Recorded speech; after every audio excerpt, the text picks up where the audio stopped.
Welcome to Warrior Wednesday. Great to be here with you guys. We're going to get this thing started. We got a lot to talk about today. We're going to go ahead and roll it. Great to be here with you guys. Let's get it going.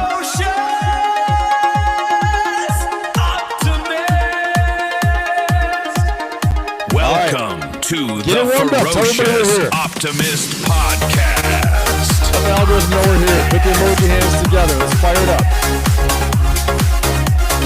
Welcome to the Ferocious got a big show today. Optimist A lot of stuff to talk about. Podcast. And again, like I always say, we are definitely going to be covering some serious topics today for sure. But there's no reason we can't have a little bit of fun along the way as well, okay? So welcome aboard. If you're new here, welcome. Great to have you here. Welcome to the best chat in YouTube. And tonight's show is going to be very, very interesting. We got a lot of stuff to talk about. It is Warrior Wednesday, so welcome to Warrior Wednesday. And here is the deal, okay? Everybody thinks that this war is winding down. There's a ceasefire talk, mediators flying around, a funding fight in the Senate that sounds like an ending, okay? But tonight I'm going to show you why I think this is it's actually just beginning. And why also this is a leadership story, not really a news story. So good evening tonight, everybody. I am Ben Pappas. This is Warrior Wednesday. Welcome to everyone who's new here. Don't forget to like, subscribe, and share.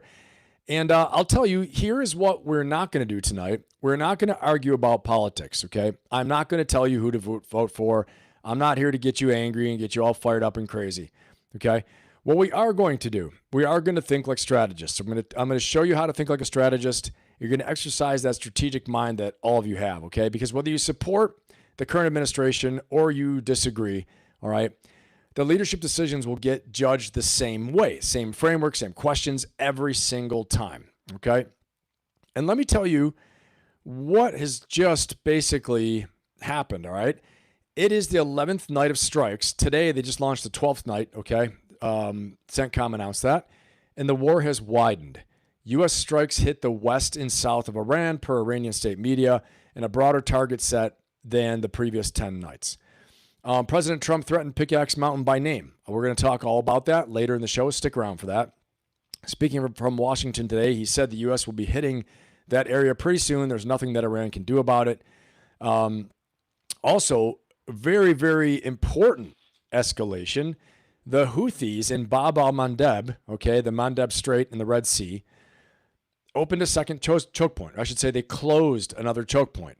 3 tankers carrying Saudi crude reversed in the Red Sea and turned for the Suez Canal after the Houthis declared a maritime embargo on Saudi Arabia on Monday.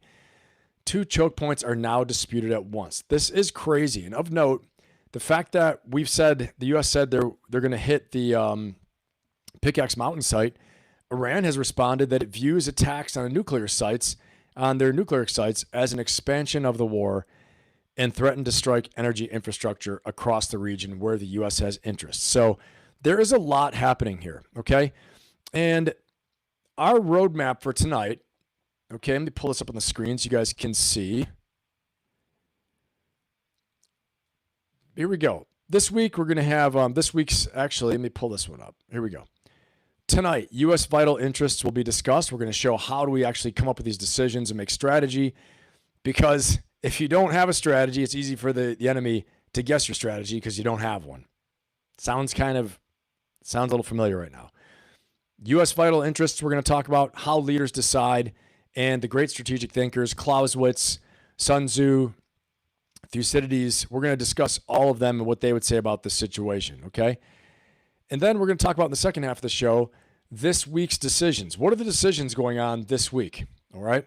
What does game theory say for what's going to happen next?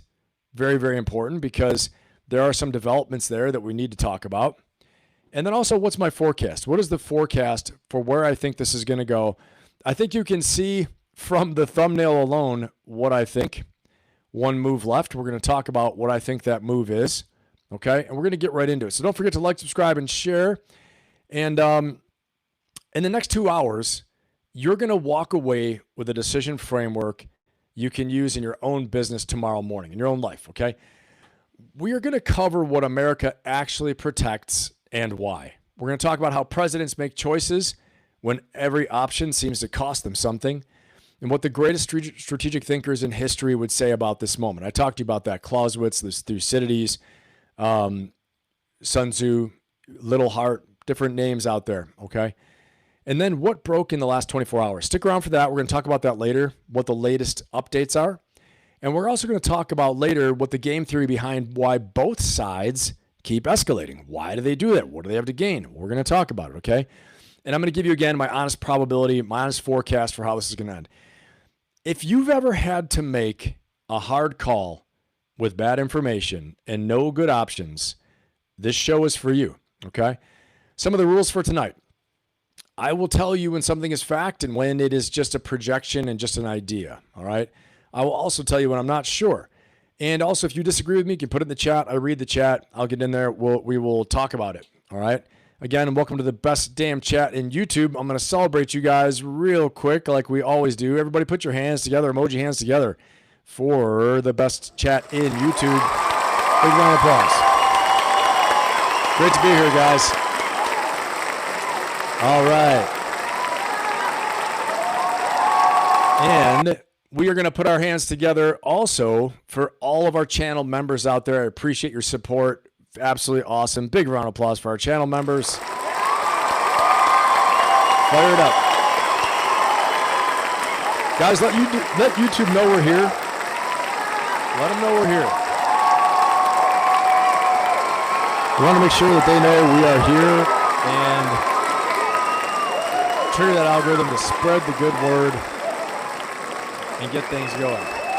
All right. And I also want to give a big round of applause to my gold and platinum members. I appreciate you guys. Platinum members going above and beyond. Absolutely. Gold members, massive support. Appreciate that. Big round of applause for both my gold and platinum members, too. Another big round of applause. Get it fired up, everybody. All right. I appreciate you guys. Buff, Freedom Cherry, thank you. All right, guys. And let me give some of these shout outs here. We got some early birds in the chat today. I always got to recognize that. We're going to keep doing it as much as we can. The chat is moving. Juan Wick, what's up, brother? I know you're at work. I appreciate you being in here in the pole position early on. Mark, what's happening? Good to have you in there. And then Lisa Jones, great to have you. Lady Ann's here. What's going on, Lady Ann? Paul, what's up, Paul? Good to have you here, brother. Let's see. Who else is in here? Frosty, what's going on, Frosty? Great to have you. Phoenix Flying. Phoenix made it in. Good to have you, Phoenix. Unsecure Signals in here. What's going on? Zachary, what's going on? Good to have you. All right, Jenks, what's going on, Jenks? Great to have you here. Make sure I didn't miss anybody.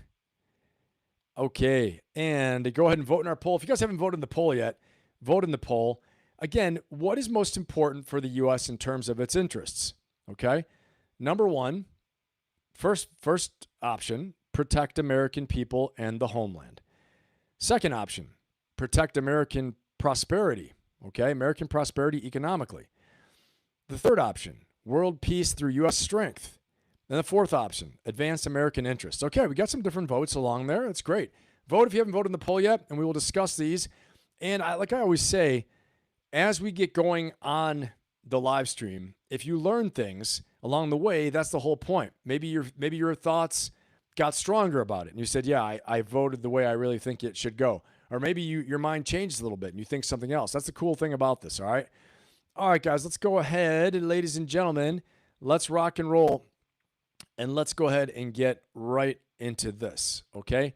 So here we go. Part one. What does America actually protect, okay?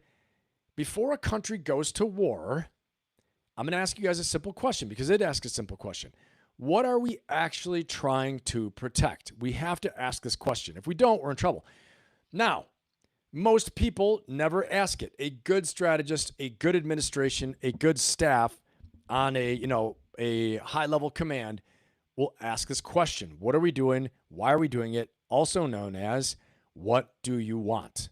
What do you want out of this? Okay, we're going to deep dive this, so get your pen and paper out and stick around. And that is exactly why most arguments about war go nowhere, because people never ask the question, what are we trying to advance or what are we trying to protect? Okay? So there are the four core vital interests, which are absolutely essential, okay? This is the same framework that's taught at the National War College where I went to school, all right, to become a strategist. It's also the same framework every CEO should use before spending serious money. All right. They ask, what are the interests? What are we trying to do here? What do we want? What do we want to accomplish? All right. Number one, vital interest number one, protect the American people, the homeland, and our way of life, also known as physical security. In plain English, protect the homeland, our citizens, our troops, and our allies. Stop nuclear weapons from spreading, okay? Now, number two, American prosperity. Protect jobs, wages, what a dollar buys. Strong economies pay for strong militaries, right? And oh, by the way, it means more jobs, more money, people have a better life. That's kind of nice too, just a little bit, right? Number three, peace through strength / international order. Keeping the sea lanes open, keeping trade moving, protect the rules that let commerce work, okay? That's what that means. Another interest. Number four, advance American interests / values projection. Business, military alliances, and partners. Keep the partners who make the first three possible over the long run. Okay? I've asked you guys, what do you think matters most out of those? But I want to ask you now, give me a 1, 2, 3, or 4 of all those for which one you think is most important for the Trump administration in this war. What do you think they prioritized the most? Was it 1, protect the American people and our homeland? 2, American prosperity? 3, peace through strength?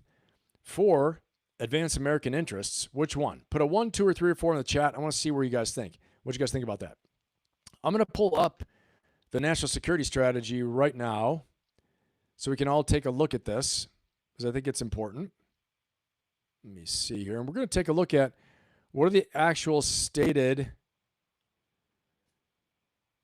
objectives and stated goals and interests of the National Security 2025, National Security Strategy 2025. This was put out by the Trump administration, okay, which is right here. You can see there's President Trump's signature. National Security Strategy of the United States, November 2025, okay? So this is a source document. This is an official U.S. government document put out by the Trump administration, signed by President Donald Trump right here, okay? Let's walk through these core vital national interests. I did this a while ago when it first came out. Some of you probably remember when I did that. But I want to look at these first few core vital interests because arguably you as a citizen should know why we are going to war. What are we trying to do? Okay? So when they give you a stacking of reasons that they're going, they owe it to you to have an explanation.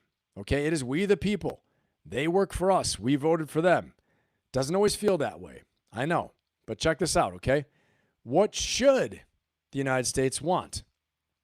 Number one, what do we want overall? Right there, it's just kind of a little strange wording. I'll just say that I've read a lot of national security strategies, the what should the United States want? Goofy, okay? What do we want overall? Usually they just say core vital interests of the United States. That's what they say. What do we want overall? Fine. First and foremost, we want the continued survival and safety of the United States. Fine. As an independent sovereign republic whose government secures the God-given natural rights of its citizens, priorities, and their well-being and interests. Okay, this is physical security all the way. We want to protect this country, its people, its territory, its economy, its way of life. We want full control over our borders, our immigration system, our transportation networks. This is core vital interest number one. Okay, I'm not reading all of them. You can download this and read this if you want to. You can go back in and watch the stream again and read it. Number two, we want a resilient national infrastructure that can withstand natural disasters, resist and thwart foreign threats. Okay, this is all part of physical security. It's part of number one. We want to recruit, train, equip, and field the world's most powerful, lethal, and technologically advanced military. Okay, this is all part of number one, physical security. Now, here we go. We want the world's most robust, credible, and modern nuclear deterrent. All part of number one, physical security. And here we go. This is number two. We want the world's strongest, most dynamic, most innovative, and most advanced economy. The U.S. economy is the bedrock of the American way of life. Okay? Pretty typical that this is second in place and second. Okay, number two. We want the world's most robust industrial base. American national power depends on a strong industrial sector. All right? We want the world's most robust, productive, and innovative energy sector. We want to remain the world's most scientifically and technologically advanced, innovative country. Okay? And we want to maintain the United States' unrivaled soft power. You guys tell me, You tell me if I don't know if you think we're doing that right now. We want to maintain the United States' unrivaled soft power through which we exercise positive influence throughout the world that furthers U.S. interests. In doing so, we will be unapologetic about our country's past while being respectful of other countries' differing religions, cultures, and governing systems. Soft power that serves America's true national interests is effective only if we believe in our country's inherent greatness and decency. There are a lot of ways to go right here. I'm just going to say, usually this is a bid for values projection, okay? But I don't see this as a peace through strength is a part of physical security, okay? I just think advancing American interests through soft power, I don't think we're doing a great job of that right now. Just my opinion, okay? Finally, we want the restoration and reinvigoration of American spiritual and cultural health, without which long-term security is impossible. I'm just going to say you got to focus at home if you want to do that, okay? I'm not a politician, but I can think a little bit, and I'll say that. You guys tell me the one in the chat if you agree. You got to focus at home if you want to reinvigorate, okay? If you want to reinvigorate and restore the American spiritual and cultural health without which long-term security is impossible, I just think you need to focus at home a bit more, okay? We want an America that cherishes its past glories and its heroes and looks forward to a new golden age. We want a people who are proud, happy, and optimistic that they will leave their country to the next generation better than they found it. We got a lot of stuff to talk about, okay? A lot of stuff to talk about here. Again, guys, I'm not making this stuff up. These are the core vital national interests, and I'm doing this because I want to figure out, and I want to point out and figure out what's the next move in Iran? Why are we doing what we're doing? Well, if you don't dive into our core values and our core interests, hopefully we are driving from those things. And if we're not, you got to ask yourself as a citizen, what the hell are we doing? What are we doing right now? Okay? And let me show you this, all right? We go from the core vital interests into part 2, what do we want in and from the world? Okay? No, here's one of the main ones on the first page. We want to prevent an adversarial power from dominating the Middle East, its oil and gas supplies, and the choke points through which they pass while avoiding the forever wars that bogged us down in the region at great costs. Okay? So, I don't know what you guys think right now, but if you think, I'm going to ask you a question. The choke points weren't closed before we started this up. We bombed the hell out of them last June. We said we destroyed their nuclear arsenal. Now intelligence can change, okay? But when you don't communicate to the American people, intelligence has changed, the picture's changed, we got to do something more, okay? You don't go on the campaign trail, people are left to wonder and figure things out, which is what we're doing now, okay? So we're fixing a problem that was caused by our strike, by us going back into Iran in February. They closed the strait. We're going to talk all about that, okay? Now, it has to be opened. I'm not saying anything about that. We got to open it. It's got to be opened, okay? Now we have to open the Straits of Bab el-Mandeb. I can finally say the damn thing. I couldn't say it the other night. The Straits of Mandeb in the Red Sea that the Houthis are closing, which is an Iranian proxy, okay? So there's a lot at play here. But give me a 1 in the chat if you think right now we're pretty much fixing a problem that we caused by going there without a solid plan. I want to see what your ideas are in the chat. Give me a 1 in the chat if you think we're fixing this problem in the Strait of Hormuz, which wasn't a problem before February 28th. And we're fixing a problem basically that we caused by going after Iran again and hammering them, okay? And they didn't close it right away. They closed it after a bit of time. I just want to see what you guys think. Okay. Okay, got it.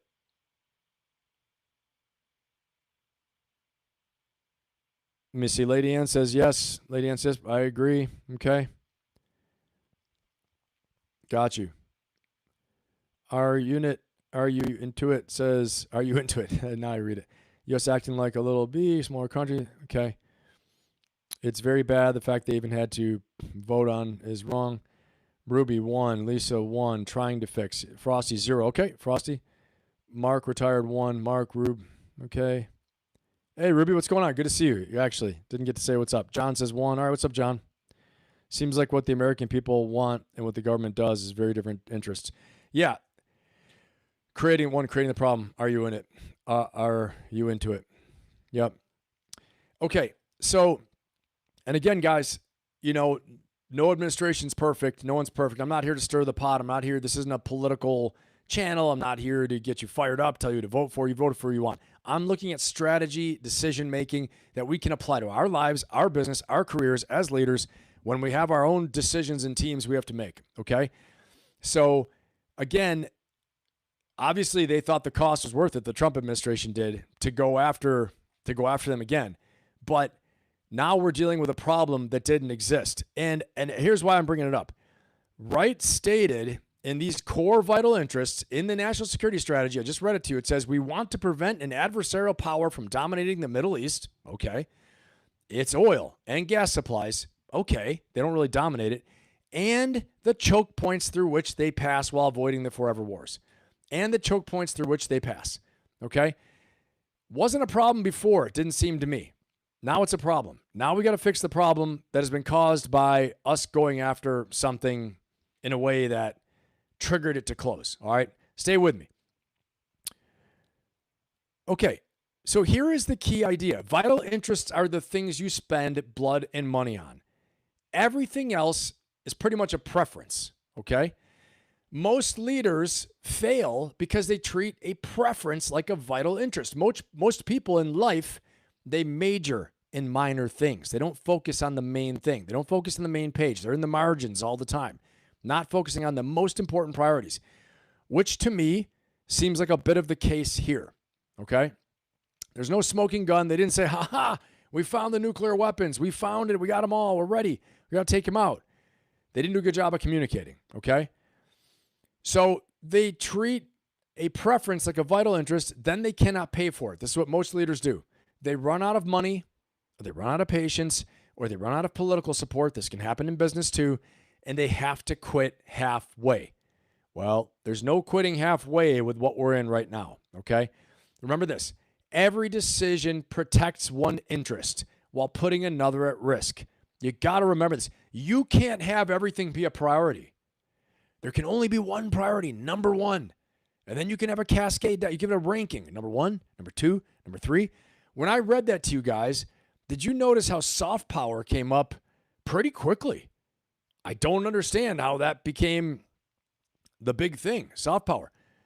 Economic prosperity, and then one of the core regional goals was preventing anyone from controlling the choke points in the Middle East. But they weren't under anyone's control in the first place. There's no freaking problem. You were already protecting something so important. It was already good. Okay? Even when we smacked them down in June, Operation Midnight Hammer, they didn't close the strait. The Houthis didn't close the Straits of Bab el-Mandeb. I'm going to say that 20 times because I got it right tonight. They were open. You achieved your priority and your goal. So, as I'm saying here, when you go after one interest, you put another one at risk. Okay? So you have to decide, is the thing I'm going after right now, aka the nukes, in this case, hitting them again, or as I revealed in my last live stream, okay, about striking the Ayatollah in February versus last June, go back and look at that live stream from a couple weeks ago, okay? Has like a symbol of it talks about the CIA and a lot of things like that, about the actionable intelligence to get the Ayatollah. When you do that, you have to realize what will be the second and third order effects from this. Yes, we can do it. Yes, I think it'll be helping in one regard, but in another regard, it's going to create problems. Guys, if we don't do this in our careers, in our business, on our teams, because we're playing out, we're examining a big, largest world case study that we can right now with what's happening, okay? And this is the point. Like I said, I'm not here to give you a political rant, blame, vote for this, vote for that. I don't care, okay? I mean, I do care, but that's not the purpose of this channel right now. We're not talking about that. What I am saying, though, is in strategy, risk analysis, decision-making, when you go after something, you push on one part, and another part might pop up, right? It's like whack-a-mole. You whack him over here, he pops up over there. So you have to understand what's going to happen if I do this. What are the second and third order effects? And if it's worth it to you, if it's worth it, then you do it. Clearly, the Trump administration thought it's worth it. I don't think they're doing a good job of selling why it's worth it, okay? They've been bad. They're bad 47 years. It's true. They've been bad the whole time. They've been bad the whole time. They still did all the bad stuff, right? But what new bad was coming out that we wanted to do this? Maybe I'm missing something, okay?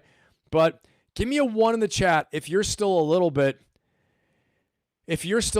confused as to what was the dire, urgent need to go there in the first place. Maybe Ben just doesn't know what the hell he's talking about. I don't know. Maybe. You guys tell me. Give me a 1 in the chat if you're still kind of confused as to why we struck them in the first place in February after we slammed them in June. Didn't close the straits. No big problems. Nothing. Okay? Now, it could be target of opportunity, as I said in the live stream two Warrior Wednesdays ago, 2 weeks ago, when I said they wanted to do this the whole time, and they finally were able to, and so they did. Okay? Yeah, Paul says 1. Okay, they killed 40,000. Yep, that is true, Larry. Larry, you're all right about that. Larry, the estimates go between 10 and 30. Recently, I've heard 50,000, as high as that. I don't know. They are bad, terrible, all that stuff. But we have to think, again, when we talk about the national core vital interests of the United States, nowhere in the core vital interests of the United States, number one, you guys voted on it, you guys said it, number one interest should be and is, since the United States existed, if you're an American citizen, protect the American people and the homeland and its way of life. And as terrible as it is what happened over there, we have to consider that first. Now, that could be the reason. That could be a reason, right? But now we're getting American soldiers, sailors, airmen killed. Okay, and we're going to talk about that in a minute. A lot of other things happening. Again, I'm not trying to get you angry. I'm not trying to push on you for who to vote for, what to believe. I'm putting it out there about leadership decision-making strategy, okay? You can run it through your own critical thinking, and you make up your mind, okay? I can't make up your mind for you, and it is complex. These are complex problems, but I want to bring that up. But I appreciate the discussion, guys. I get better from you guys as well, okay? You know that. Got very smart people in here. I appreciate it. All right, so check this out. Remember, you strike Iran to protect the shipping lanes. You just raise the price of gas at home. That's interest.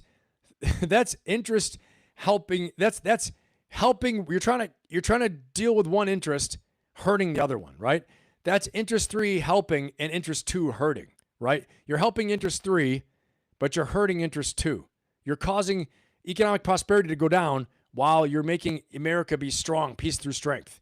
We're protecting the international order, creating international order, peace through U.S. strength, while hurting our own people at home, at the pump, in the grocery store. We're going to go into that too, okay? I got a lot of stuff.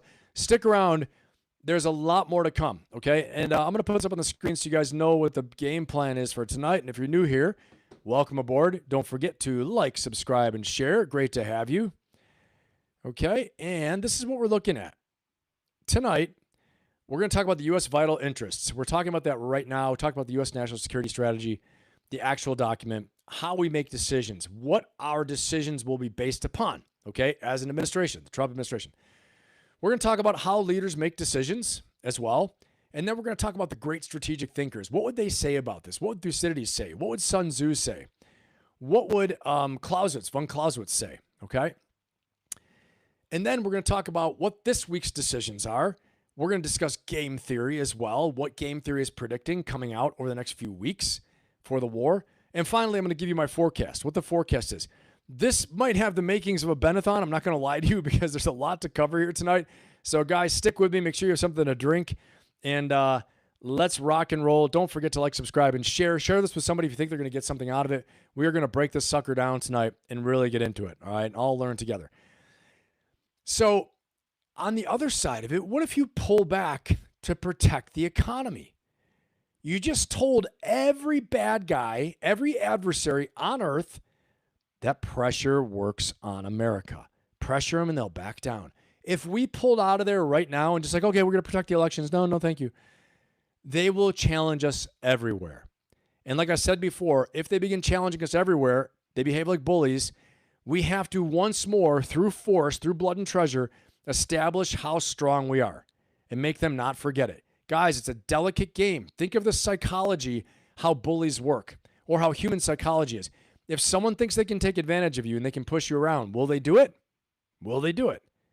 I'm going to say probably in many cases, unless they're a really good person, okay? You must appear strong, okay? You must appear strong. We must appear strong. That doesn't mean unjust. It doesn't mean, crazy. It doesn't mean any of those things. Decency can still be there, but you have to appear to be strong and have to have a rubric, a strategy, a ends, ways, and means, a principled approach to why you do what you do out there in the international order. So they can know what they shouldn't do. Don't touch this electric fence or you're going to get shocked. Oh, they're right. I touched it. I got shocked. Okay. They're saying if I come over here, they'll blast me. Oh, they started blasting me. I better leave. This is called deterrence. We're going to get into it. Guys, it is much, much, much easier to deter someone, say don't do that, than it is to compel, coerce someone who's already doing it. Okay? Hey, Larry, awesome. I love the eagle. Woo! All right, big round of applause for Larry putting that eagle up on there.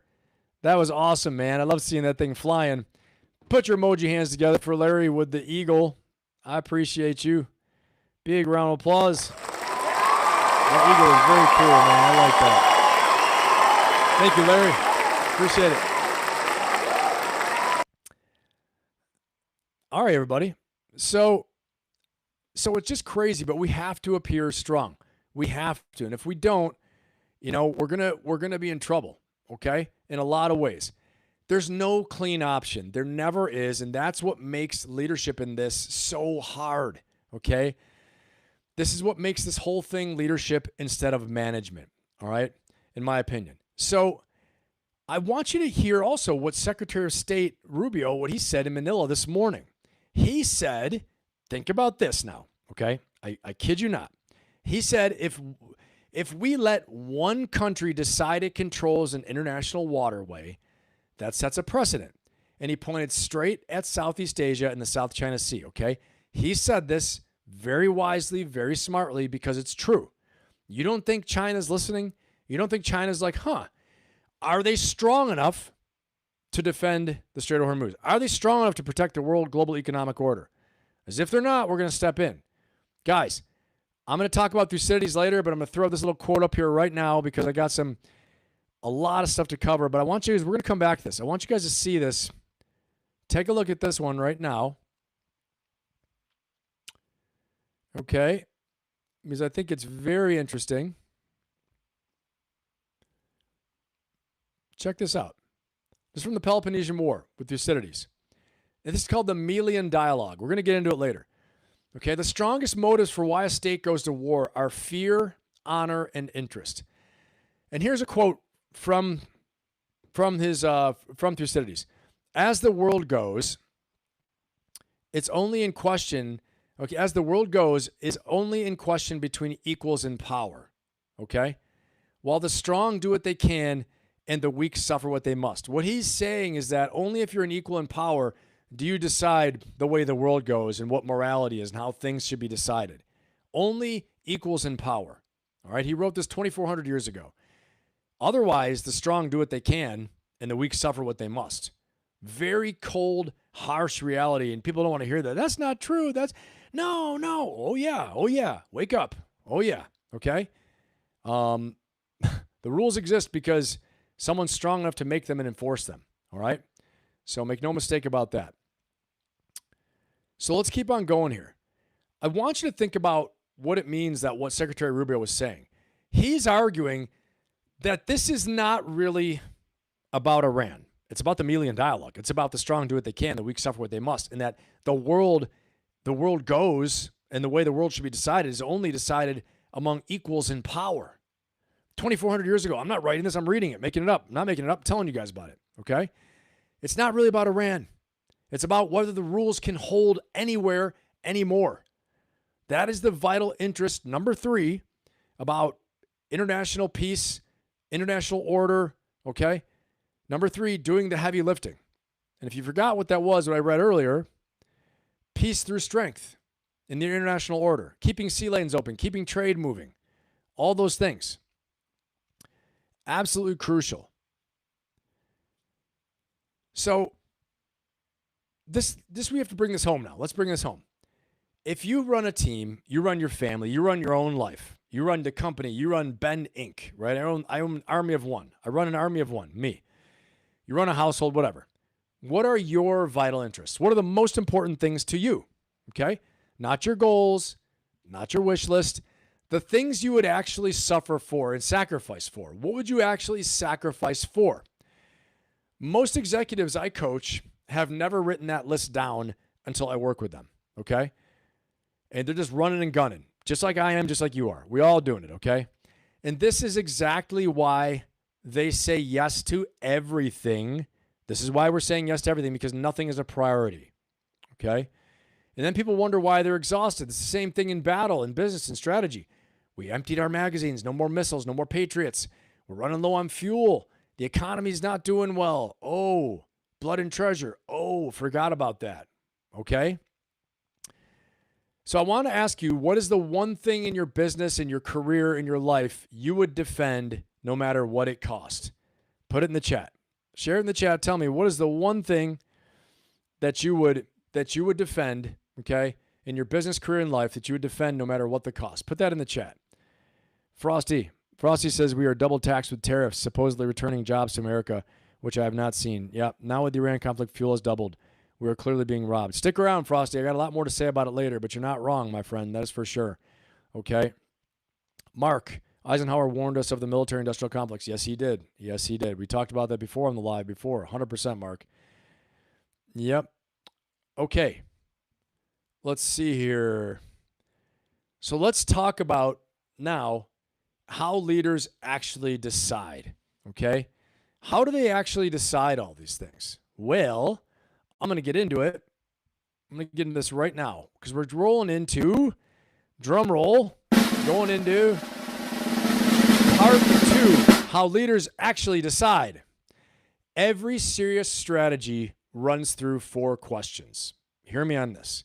If you miss one, the whole thing falls apart, okay? Number 1, the question, the ends, also known as your goals. What do you want? What do you want? What do you want to accomplish? What are we trying to accomplish? How does this fail? Well, when your goals are vague and they quietly change midway, nobody says that they failed, okay? Because the goals are vague. You don't really know what you want. So you're drifting around into mission creep. Well, maybe the regime should change. Maybe the people should uprise, and maybe we should destroy everything. Maybe we destroy their navy. Okay? Very clear. Very clear. I always tell people when they work with me in my coaching memberships, okay, the links for those are all in my bios, guys, in the bio in my YouTube. You can click on that, join anytime. Would love to have you, okay? Also for my Inner Circle. We're going live tomorrow in the Inner Circle Thursday, and another session for my Ferocious Optimist monthly group coaching sessions on Saturday. But here's the thing, is that I talk about this all the time, SMART goals. SMART, S-M-A-R-T, specific, measurable, actionable, meaning you can do something about them. You can actually take action on them. Okay, reachable for where you are right now. I think this was too vague of a goal, too ambitious to say, no more nuclear enriched uranium for Iran. Okay, you could do it. We could do it. But what is the cost? Like I said before, we would have to go in there. You think they're going to hand it over to us? They're never going to hand that over to us, okay? So is the risk worth the reward? A limited goal would have been to destroy their nuclear facilities, destroy their production capability, set it back, make them have a treaty to get inspectors in. That's all doable, like right now, right? That's all doable. But going in and getting the enriched uranium, we're going to have to occupy the country and dig them out. We're going to have to do a World War II Germany style, or an Iraq, or a Japan, or you name it, okay? And is that a price that we're willing to pay right now, okay? So those are the ends. What are the goals? The ends. What is the end state? The ways. How will we accomplish this? How are we going to do this? What are the ways you can do it? The method cannot actually produce the goal. You have to remember that, okay? This is when it fails. When our method, airstrikes, bombing, strikes from afar, naval bombardment, When that method does not produce the goal, this is how it fails. Okay? I will tell you right now, never in the history of warfare have airstrikes taken down a regime. Never in the history of modern warfare, which is air warfare. Now, this could be the first time. It could be. We shall see. But let me check my watch. Oh, wow, it's been since February 28th. Not yet. Oh, thousands and thousands and thousands and thousands and thousands and thousands of sorties. Tons of destruction. Not yet. Well, at least you can destroy all their drones and their missiles, right? Not so much. Didn't happen yet. Nope. Okay? Air power is great for shaping. Air power is great for destroying the military-industrial base. It's great for interdiction, great for disruption, great for lots of stuff. But to truly, truly end a regime, to get precise targets, listen to me talking about the Marine Corps and the Army as precise, but it can be precise when you have boots on the ground. You can have precise units go in to get things, right? Now, could we have the Joint Special Operations Command, Secret Squirrels, Special Ops guys go in there to seize the uranium? Sure. What if we fail there and we lose like 50 of these top tier special operators that takes like 10 years to create each one? What about that, huh? Tell me about that one. Is it worth it? This is a job for big Army, big Marine Corps, to root them out, to go in there. Then the fancy secret squirrels can go in because they're supported and protected if something goes wrong, okay? Trust me, you don't want to be there with no quick reaction force, no QRF. The special ops guys want a QRF, okay? Especially with something like that. Now, we're talking about the ends, the ways, and the means. The question, what are the means available? What do we have to work with? Well, how does this fail? Well, there's not enough money, not enough people, not enough time. Oh, time. Time. The political cycle runs on time, depends on time. November elections are coming. It is a time competitive environment right now. Time is not on our side. The economy is hurting because the global oil shocks are there. Fertilizer, you name it. I'm going to pull up a graph later on affordability. You're going to see how many things have gone up in price by so much, okay? Not enough ammunition. What's the risk? Next, risk. What if we're wrong? I brought this up last Friday on Nate's show on Valhalla, well, on our combined show. But what if we're wrong? Nobody planned for this, so there's no fallback. This wasn't a buildup. This wasn't international coalition buildup, Iron Mountains built up. We're going to move into position. Honestly, in Venezuela, we had a bigger buildup. In Venezuela, we had the fleet out there for 7 months telling Maduro to step down. And then we went in there and we did it. This was like, we went through a month ahead of time, sat off the coast, and hammered them. Okay? Month and a half ahead of time, and that was it. So, you guys tell me in the chat right now, give me an E, a W, an M, or an R. Which of these four things do leaders underestimate the most? The ends, having clear goals. The ways, how you're going to do it. Okay, the means, like the resources, the money, the time, okay, the people, ammunition. Or is the risk, the R, the risk? Nobody planned for it. Nobody saw the second and third order effects. I can't believe we didn't think of the Straits of Hormuz being closed. I know they did. Maybe, and honestly, there's another thing there too. There's a whole another, sneaky way of thinking that they wanted them to do all this so they can go in there and go Donkey Kong on Iran and launch a ground war. Okay? Possibly. I don't know. I think those chances are very small for the cost involved, but I can't think they didn't know they'd close the strait. I can't think they didn't know it would be this hard. Actually, yeah, no, they made a bad assumption, very bad assumption. So tell me what you guys think. Which one don't they understand? Okay? Let me see. Okay. Let's see this, all right? Ends. What is the goal? Let's talk about the goal. And you guys tell me what you think. Which one didn't they understand? Ends. What is the goal? Washington wants Iran to open the Strait of Hormuz with no tolls, stop attacking ships, and deal with the nuclear program. Okay. What are the ways? How? Airstrikes, naval pressure, economic squeeze. 11 straight nights as of this morning. Now it's 12 as of tonight. Means with what? About $38 billion spent so far. $38 billion. And request in the table yesterday for roughly $87 billion more dollars. Okay? Crazy stuff. And here's the risk. What if it doesn't work? What if it doesn't work? That's the question. Nobody in the hearing room wanted to answer. They could answer. Nobody in the hearing room could answer yesterday. What if you're wrong? What if it doesn't work? What is the contingency plan? What are we going to do then? Well, we'll keep escalating and it will work. Oh, trust me, it'll work. You don't know.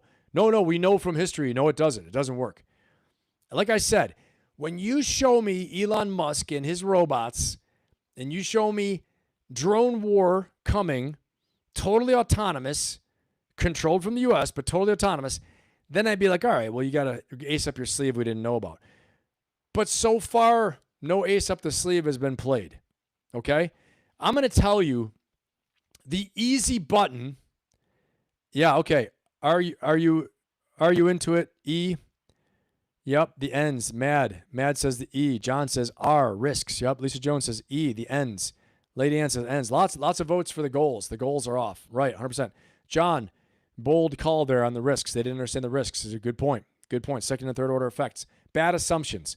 Anytime you start a strategy, you have to start with assumptions. We didn't start with any assumptions. We started with wrong assumptions, faulty assumptions that the regime would fall after bombardment. Okay, faulty assumptions. But this is, nobody thinks of what if we're wrong? What then? What's the next step? What do we do? Okay? Because here is the ends problem, the goal problem that got much bigger in the last 24 hours. President Trump said Tuesday that the U.S. will begin hitting Pickaxe Mountain, a fortified underground site near Natanz. And there's not a thing Iran can do about it. So let me go ahead and pull this up. I'm going to show you guys Pickaxe Mountain. I was going to do it later, but I'm going to do it now instead. Let's take a look at old Pickaxe Mountain. All right, guys. So this is Pickaxe Mountain. Let's see. What to know about Pickaxe Mountain? Here's where it is. It's near Natanz. Okay, you guys can see in the middle there. If you look at your screen, you see in the middle there's Natanz.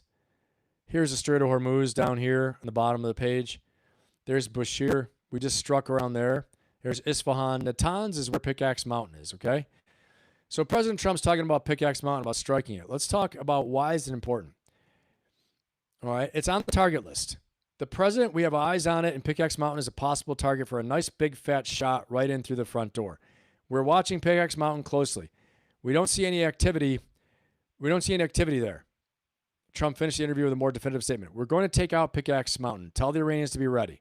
The tunnel facility under construction has not been previously targeted in 2025 or 2026. Okay? So again, this is where it is, right in the middle, next to Natanz. So you guys can see it. And then right here, this is what it looks like, some satellite imagery.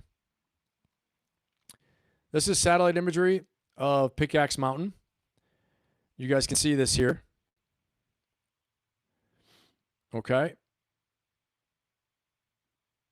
And this is what it would look like to strike it. It's deep underground. So we're going to fly our stealth bombers over. They're going to launch these bunker busters. It's going to penetrate down through the mountain and strike it. Now, from what the president is saying and other people are saying, we can actually fire right in through the front door, through the tunnels. Okay, that'll get right deep into them. I don't know about that. I don't know. I'm sure they planned for that when they saw tunnels, they saw things like that. Unless they have a source, an informant on the ground telling them all about it, okay, we shall see. Okay. Yep, Jimmy Johns, you're right about that. 100%. They have to have political buy-in, all that stuff. And then what if they're wrong? What if it takes longer than they thought? What if it takes not 24 hours? What if it takes 24 days? What if it takes 24 months? What if it takes 24 weeks? Right? Like kind of what we're in right now. Okay? And then that's when the catch comes in. Okay, so that's what that looks like right there. So it's a deeply buried target. Reporting describes it as heavily fortified and hard to reach, which raises a question every operator watching already knows the answer to. If a site is hard to destroy from the air, and you actually need what's inside, what does it leave? What does it leave? What do we have to do? Well, I'll tell you what we have to do. You guys know it. Give me a 1 in the chat if the only thing left to do, the one thing, like I said in the thumbnail, is the ground. Okay, give me a 1 in the chat if you're on board and you understand what I'm saying. Because at the end of the day, we need to open the straits. We need to get the enriched uranium. We need to go to Pickaxe Mountain and get what's inside. Okay? We can't trust them anymore. What options do you have? You got to go on the ground at some point. Okay? Aaron just talked about it the other day on Friday's show, the War Room Recall, when we were all on there, saying we had a ConOps on the shelf that was all about recovering the enriched uranium. We just took that ConOps and instead made it recovering the downed pilot.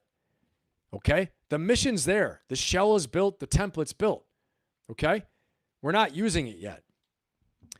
But what I'm saying is that if we're wrong and we lose 20, 30, 40 tier 1 operators, top-level operators, little birds, more C-130s, loss of life, captured, guys, this will be a freaking nut roll. It'll be a nightmare, but especially for the people on the ground, for our men on the ground, okay? For the men and women who are doing the operations, you know, especially those operators, those men who are in those elite units, super high tier units, okay? Terrible. So, yeah, I got a lot of ones. Mark sees it. Larry sees it. Mad sees it. Lisa sees it. Yeah, I don't want to see it either. Yep, Jimmy Johns. John, yep. So here's the thing, guys. Think of this, okay? When the goal requires a method that the political system will not fund, the goal and the method are not lined up. Guys, we talk about alignment all the time. Instagram, be aligned. TikTok, everyone's aligned. Be aligned. Manifest to be aligned, okay? Yes, I believe in all that. You guys know I'm into all this kind of stuff, right? Great, okay? But mine is be aligned and manifest through hard damn work. You manifest what you want through work hard, sacrifice, focus, vision, discipline, all that stuff like that, okay? Here's the thing. You're not manifesting crap out there if you're not aligned. The method, the ends, ways, and means are not aligned, okay? The method that you need to get the enriched uranium does not line up with the political system. The political system will not allow for it. The goal and the method are not aligned, not lined up, and this is not a partisan point, okay?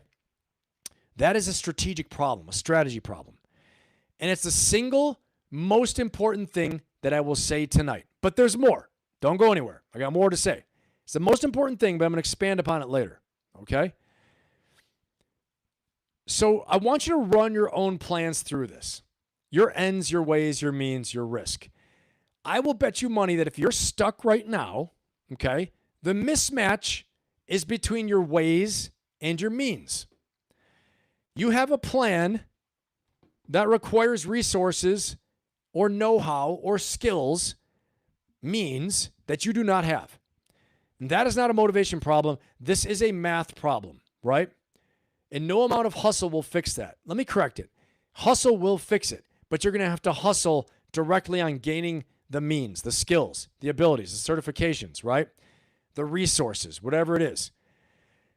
Proximate skills and technology, you can get these things, all right? Building a team, building the tech, getting a certification, getting a coach, working with someone who has know-how and can keep you accountable and hold you accountable and help you to solve problems, help you build your mindset, your energy, okay? Help you to improve your environment, taking a course, all those things.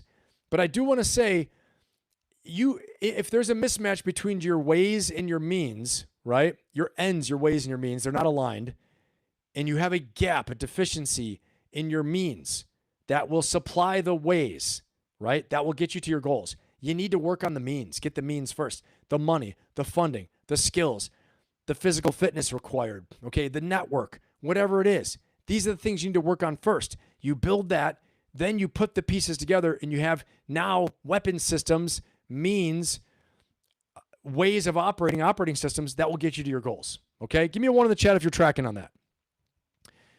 I would tell this to any business owner, any founder, owner, operator, executive, any person who's running the business of themselves, any person who's in their career.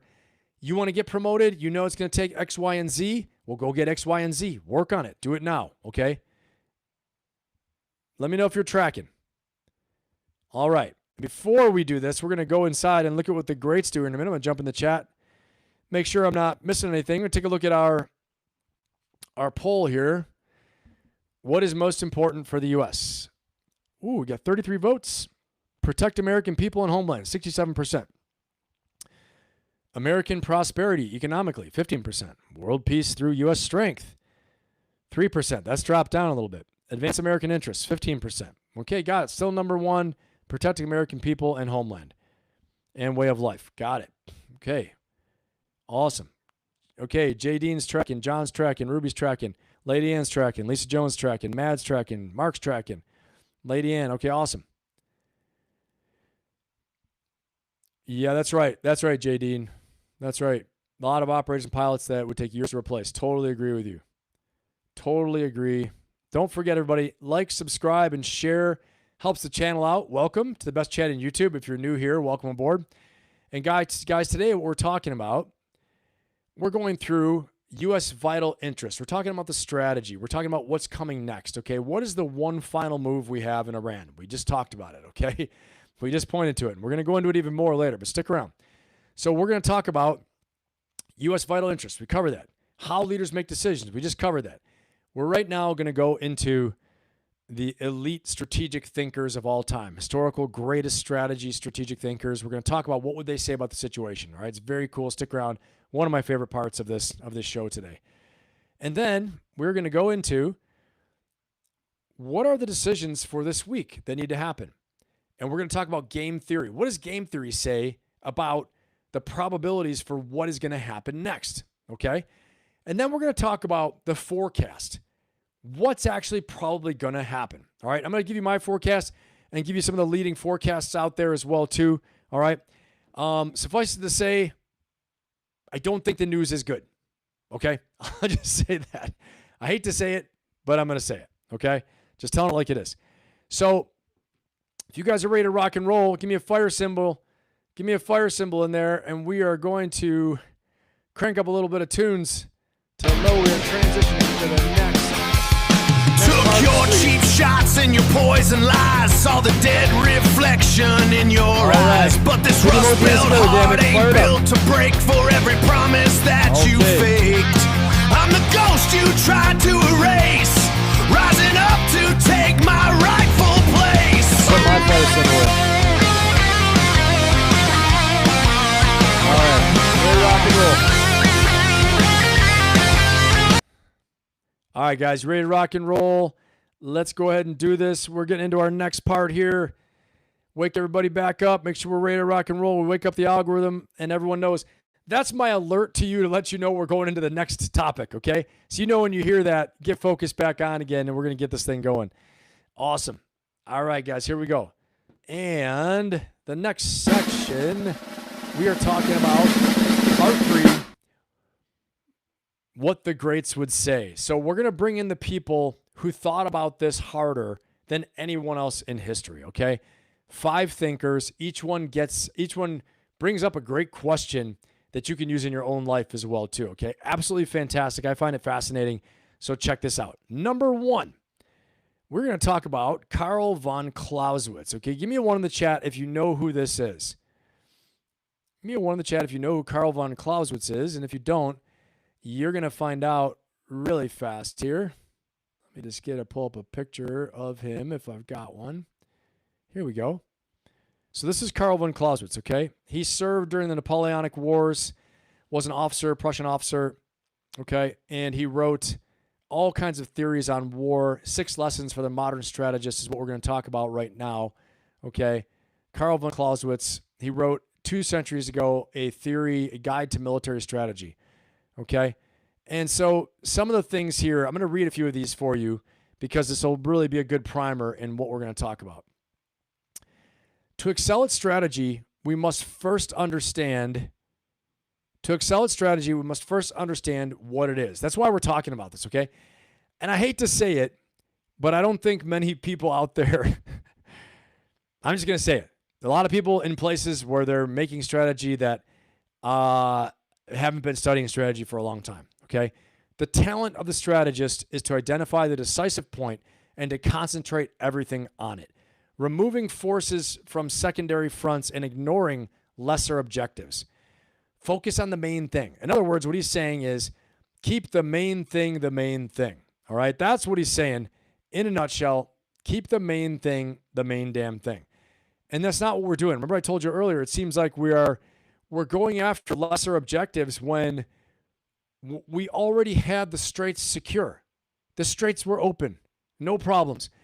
unless they were going to uncover some plot, unless they had uncovered a plot that said, oh, they're going to actually close the straits. Here's the evidence. Didn't happen. Wasn't there. There was no plot to close the straits. Okay? Our military action closed the straits. And now the Straits of Bab el-Mandeb, they're closed as well too. I'm going to point that out to you guys just so we're all tracking on that. But right now, these straits are closed too. This just happened. Check out your screen here. So not only the Straits of Hormuz right here closed, you look at your screen, but down here as well too. The Straits of Bab el-Mandeb. You guys remember I couldn't say it last week. The Mandeb Straits here. Who's closing them? The Houthis in Yemen. The Houthis are major enemies of the Saudis. Okay? They're major enemies of the U.S. They are a proxy force of the Iranians. This is one of the stated objectives of President Trump, to stop the cooperation and the direction of the Houthis, Hamas, and Hezbollah by the Iranians. So guys, again, you tell me somewhere here where this seems like it's getting simpler. If you think it's getting simpler, give me a 0. If you think it's getting more complex, give me a 1.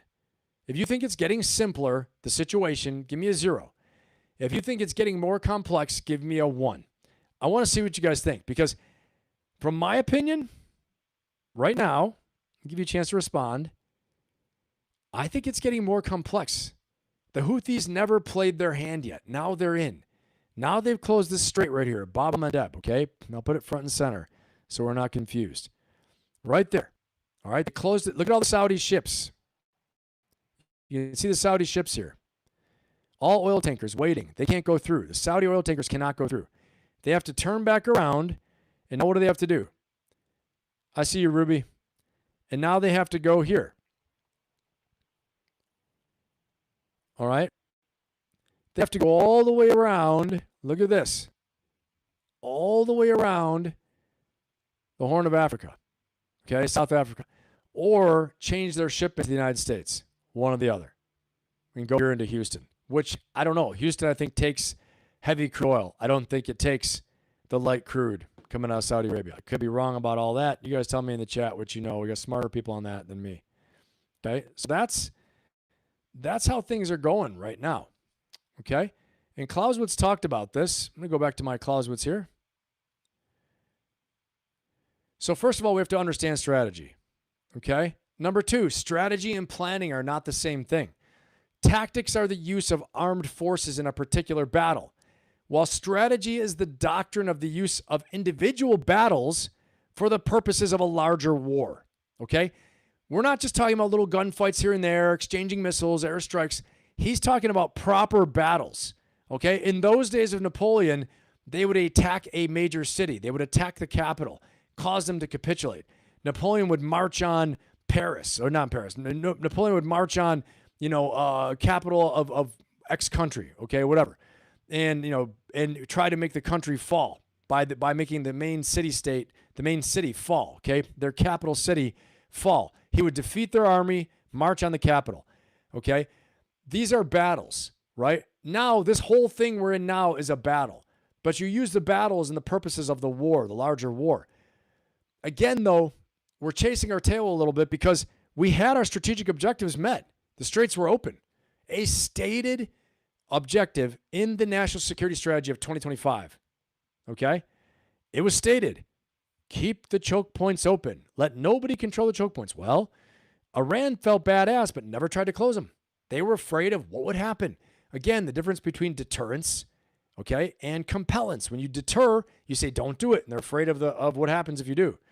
But once they are doing it, it's way harder to get them to stop what they're already doing, okay? Next, the strength of any strategy lies in its simplicity. Simplicity in planning fosters energy and execution, all right? Simplicity in planning fosters energy and execution. Keep it simple, stupid. Strong determination in carrying through a simple idea is the surest route to success, okay? Next, competition is interactive, not static. Some generals consider only unilateral action, whereas war consists of a continuous interaction of opposites. No strategy ever survives the first contact with the enemy. Or, as Mike Tyson said so famously, everybody's got a plan until they get punched in the mouth. Okay? Same damn thing. And then last, von Clausewitz said, morale makes all the difference. War is a trial of the moral and physical forces by means of the latter. Okay? It's a trial of your spiritual resources, your emotional resources, your esprit de corps by means of physical forces and fighting, right? In the last analysis, it is at moral, not physical strength that all military action is directed, okay? Moral factors then are the ultimate determinants in war. What does this mean? Well, I'll tell you in the Marine Corps what we used to say. We used to say mind over matter. If you don't mind, it don't matter. Okay? Mind over matter. The will to win is the most important thing. This is why I teach what I teach. I'm not making this crap up like it's some motivational stuff, okay? Go. No. Here's von Clausewitz in the Napoleonic Wars. Watching the Napoleonic campaigns and who would win and who would lose. The moral is to the physical as 3 is to 1, Napoleon said. Your moral strength, when he says moral, he means your mind, your spirit, your energy, your emotions, your esprit de corps, your will, your willpower, your perseverance, your determination, okay? You have to ask yourself right now, with this war we're in, who has more of the moral superiority right now? Who has a greater will to survive right now? Okay? As someone put it to me the other day, right now, America's at the mall in this war, and the Iranians are getting bombed, and the IRGC is fighting for their life. If they lose this, they are done. Not done like sign a treaty, they're in trouble.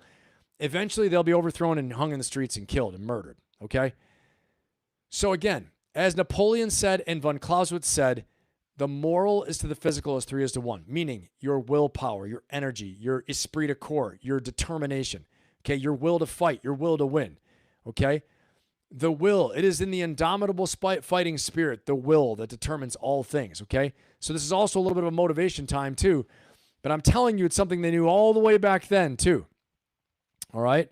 You got to understand that.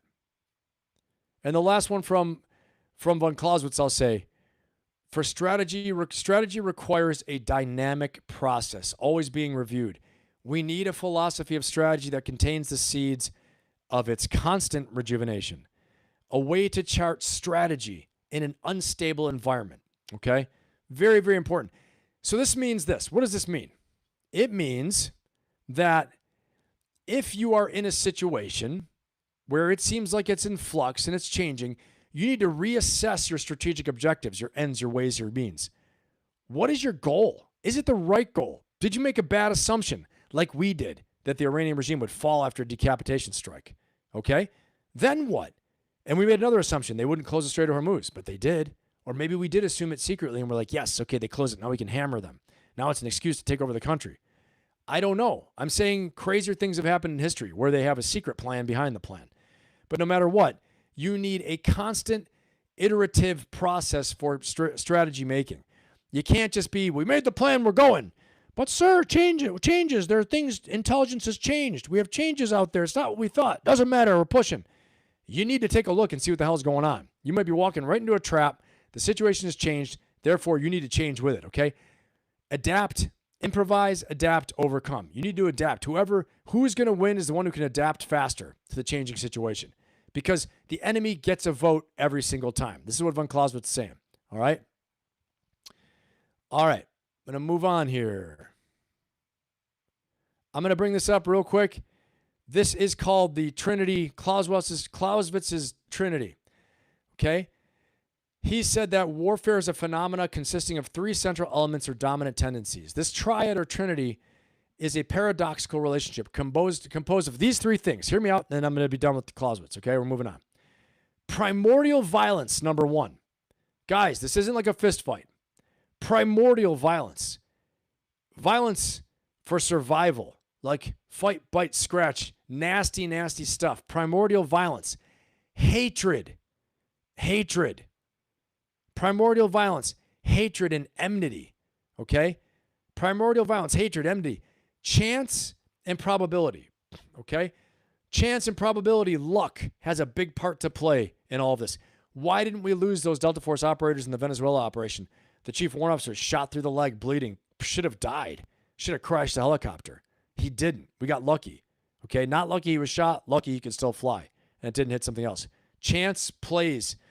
There's always going to be chance at play in your life, in warfare, in business. You need to hedge for chance. Plan for things to go wrong. As I used to say to my people, my players, football players, I would always tell my football players when I was a football coach, okay, a youth football coach, also a varsity football coach for a while too. I would say in the course of every game, there will be 3 to 5 horrible calls from the referee. Horrible. Unjust. Wrong. If you let these 3 to 5 calls determine the course of the game, you didn't pad for this enough. You didn't plan for it and hedge for it enough. You need to be so far ahead that it doesn't depend on that one thing.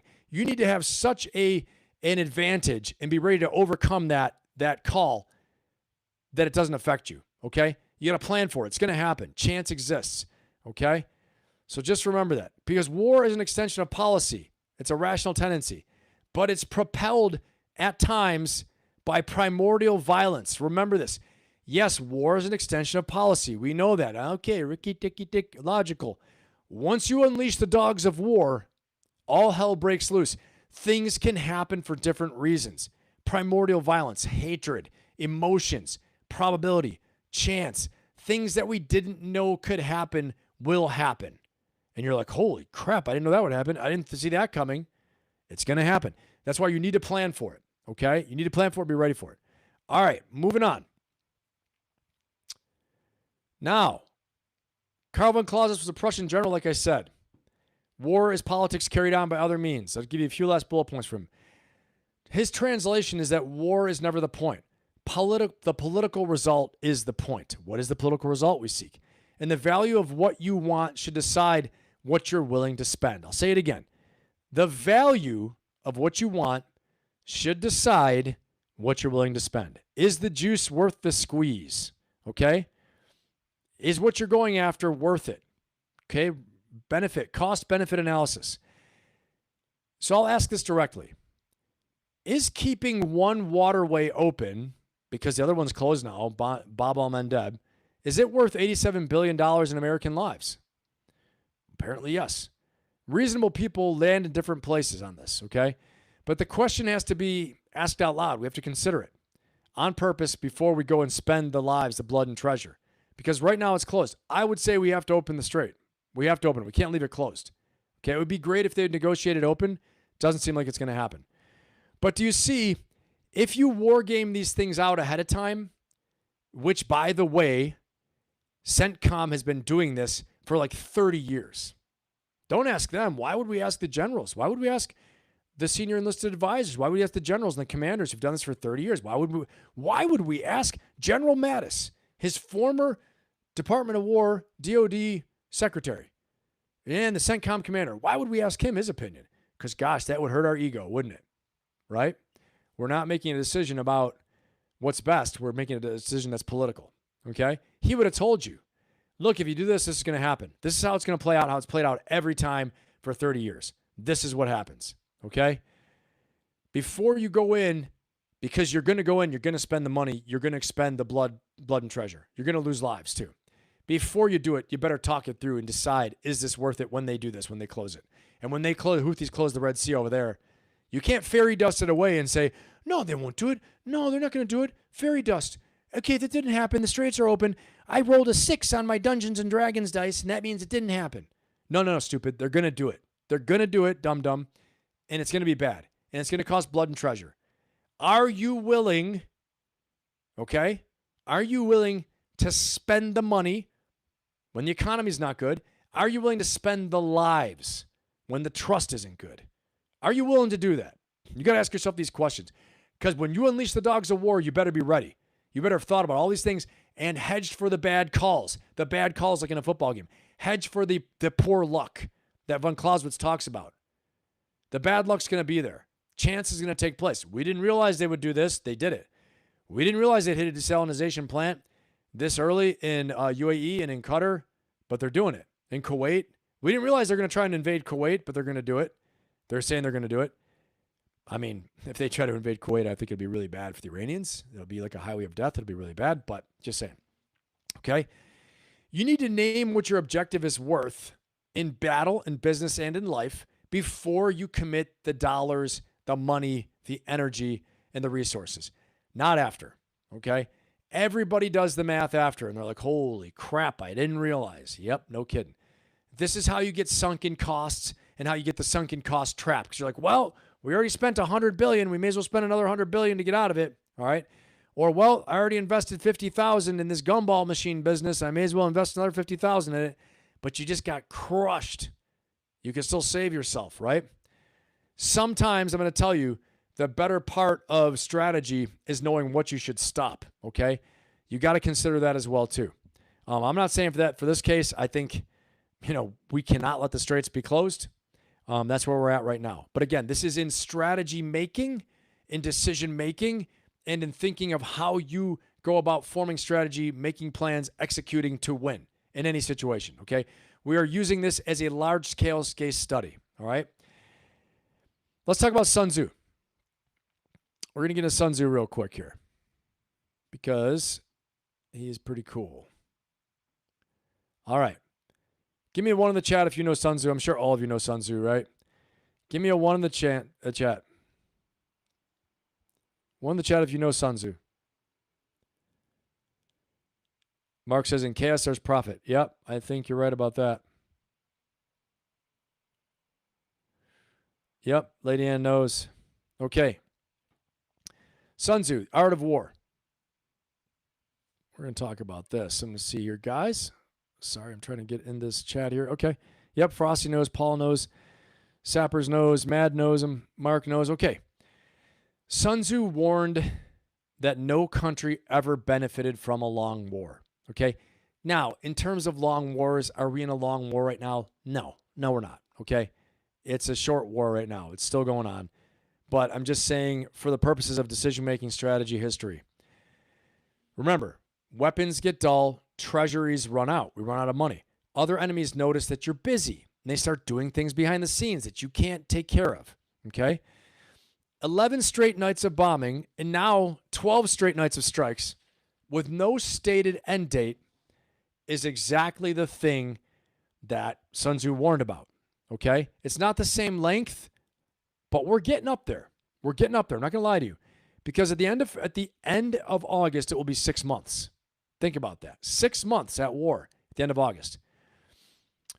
This started February 28th, and it's getting long. It is getting longer. Not long yet, but we hit the 1 year mark.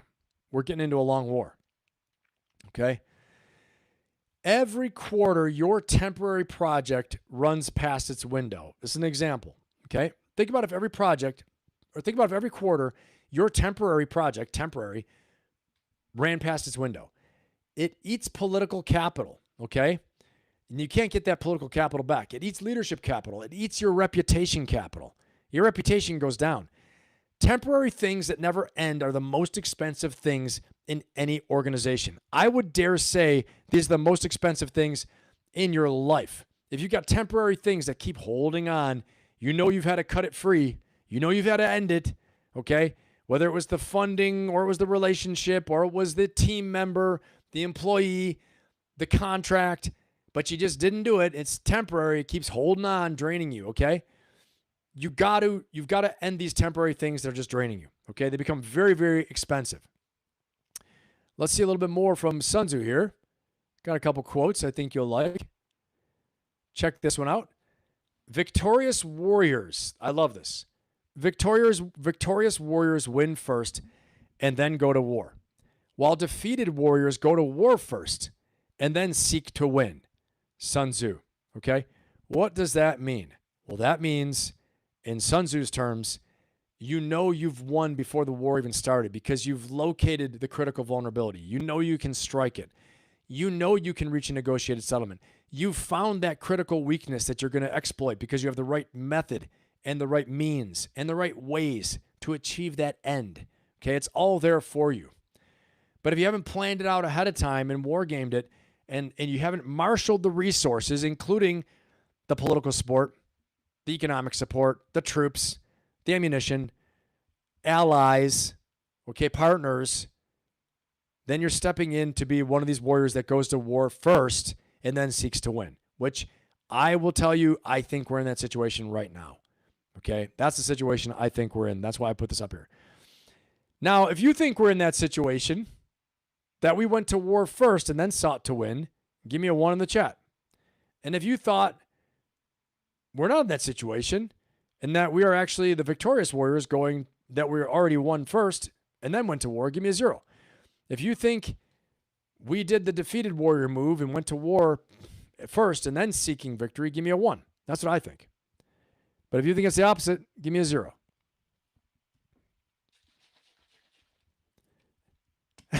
Sappers, I saw your comment. That's pretty funny. That's actually pretty funny. Yep. Okay. Let me see, you guys. Give me a little vote in there. All right. Check this out. As you're voting, this one actually is pretty funny to me. Your enemy can't guess your strategy if you don't have any. I saw that. I cracked up. Your enemy can't guess your strategy if you don't have any. Crazy like a fox. We don't even know what we're doing. That's how deceptive we are. We're so damn sneaky. We have such a great deception plan that we're even fooling ourselves. Our own people don't know. Our own military doesn't know. We don't know what the hell we're doing. I fool myself. My left hand doesn't know what my right hand's going to do. That's how we keep secret. No one's going to know it. Damn it. Thanks for the votes, Mark and John. I appreciate it. Tyler Underhill says 1 as well. Yep, I think so too. And, you know, here's this little funny quote, but your enemy can't guess your strategy if you don't have any. All right, there it is. All right, and moving on now. Next, I'm going to talk about Thomas Schelling. This one is very, very cool, okay?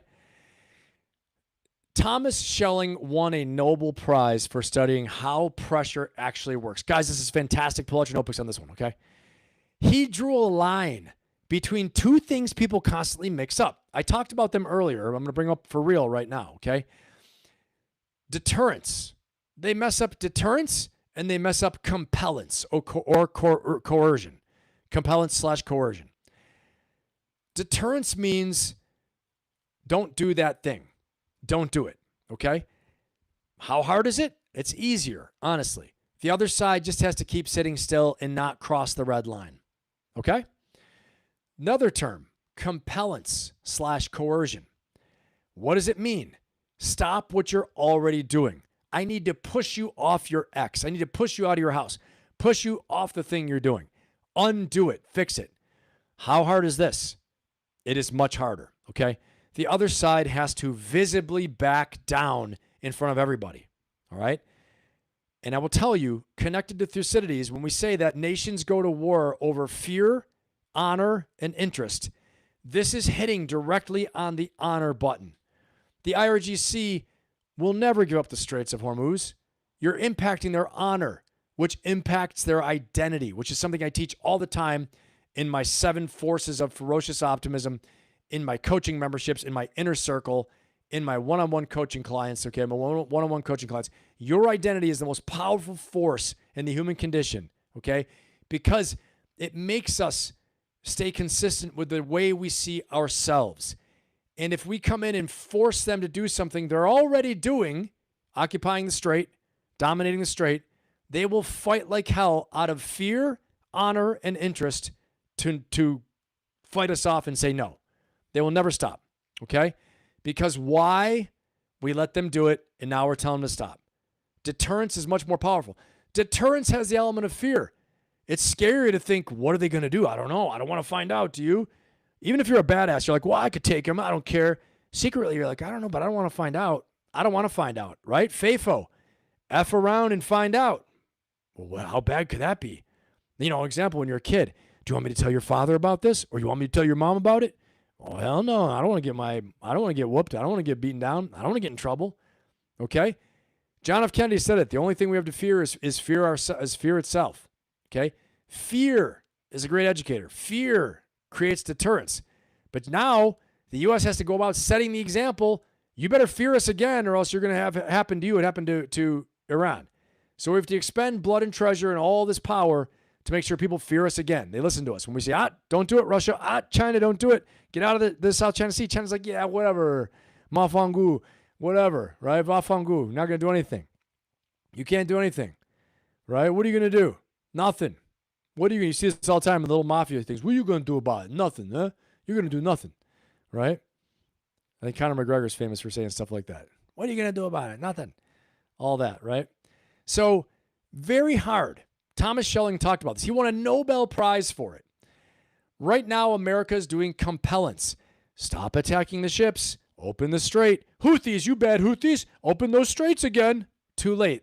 Too damn late. They're not afraid of you anymore. Like, what are you going to do? What are you going to do? Nothing, right? They're flipping us off. Deal with the nuclear program. Give us that enriched uranium. Yeah, right. Whatever. Okay? All these things require Iran, the Houthis, Hamas, Hezbollah, everybody to back down visibly in front of their people.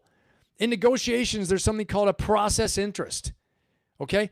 They have an interest in the way the process is carried out. And the process has to make them look good. If they don't look good, they could lose their constituents. On the other side of it, the 800-pound gorilla, President Trump, he is the 800-pound gorilla. And the U.S. military is the 10 million pound gorilla, right? He's riding in it like Voltron, like a fighter jet. Okay? He's mad now because he's like, you're going to make me look bad? You haven't seen anything yet. As Jake says, we're going to pull out our spaceships and blow you up. We're going to do something, okay?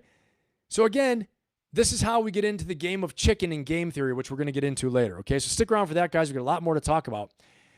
But this is where it gets dangerous. But before I talk about that, let me pull up Thomas Schelling so you guys can see who he is and understand, because I really want this to stick. Because remember, why should you be tough? Okay? Because it's easier to deter someone than to get them to stop. Once you got these jerks taking advantage of your business, you got to now compel them, coerce them, fight them, right?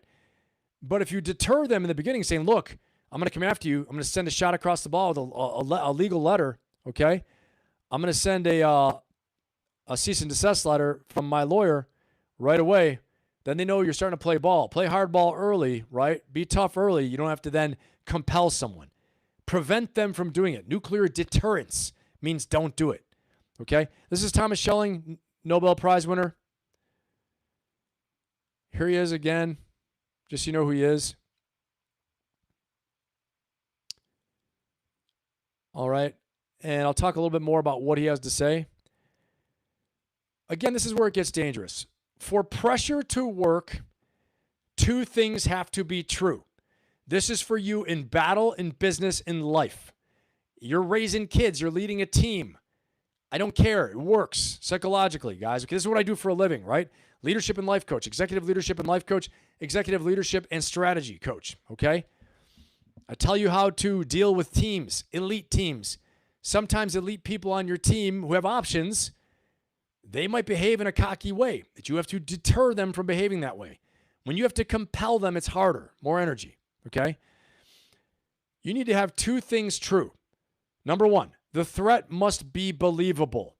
If you tell your kids, don't do that or you're going to be in trouble, and they're like, yeah, whatever, mom and dad, you're not going to do anything.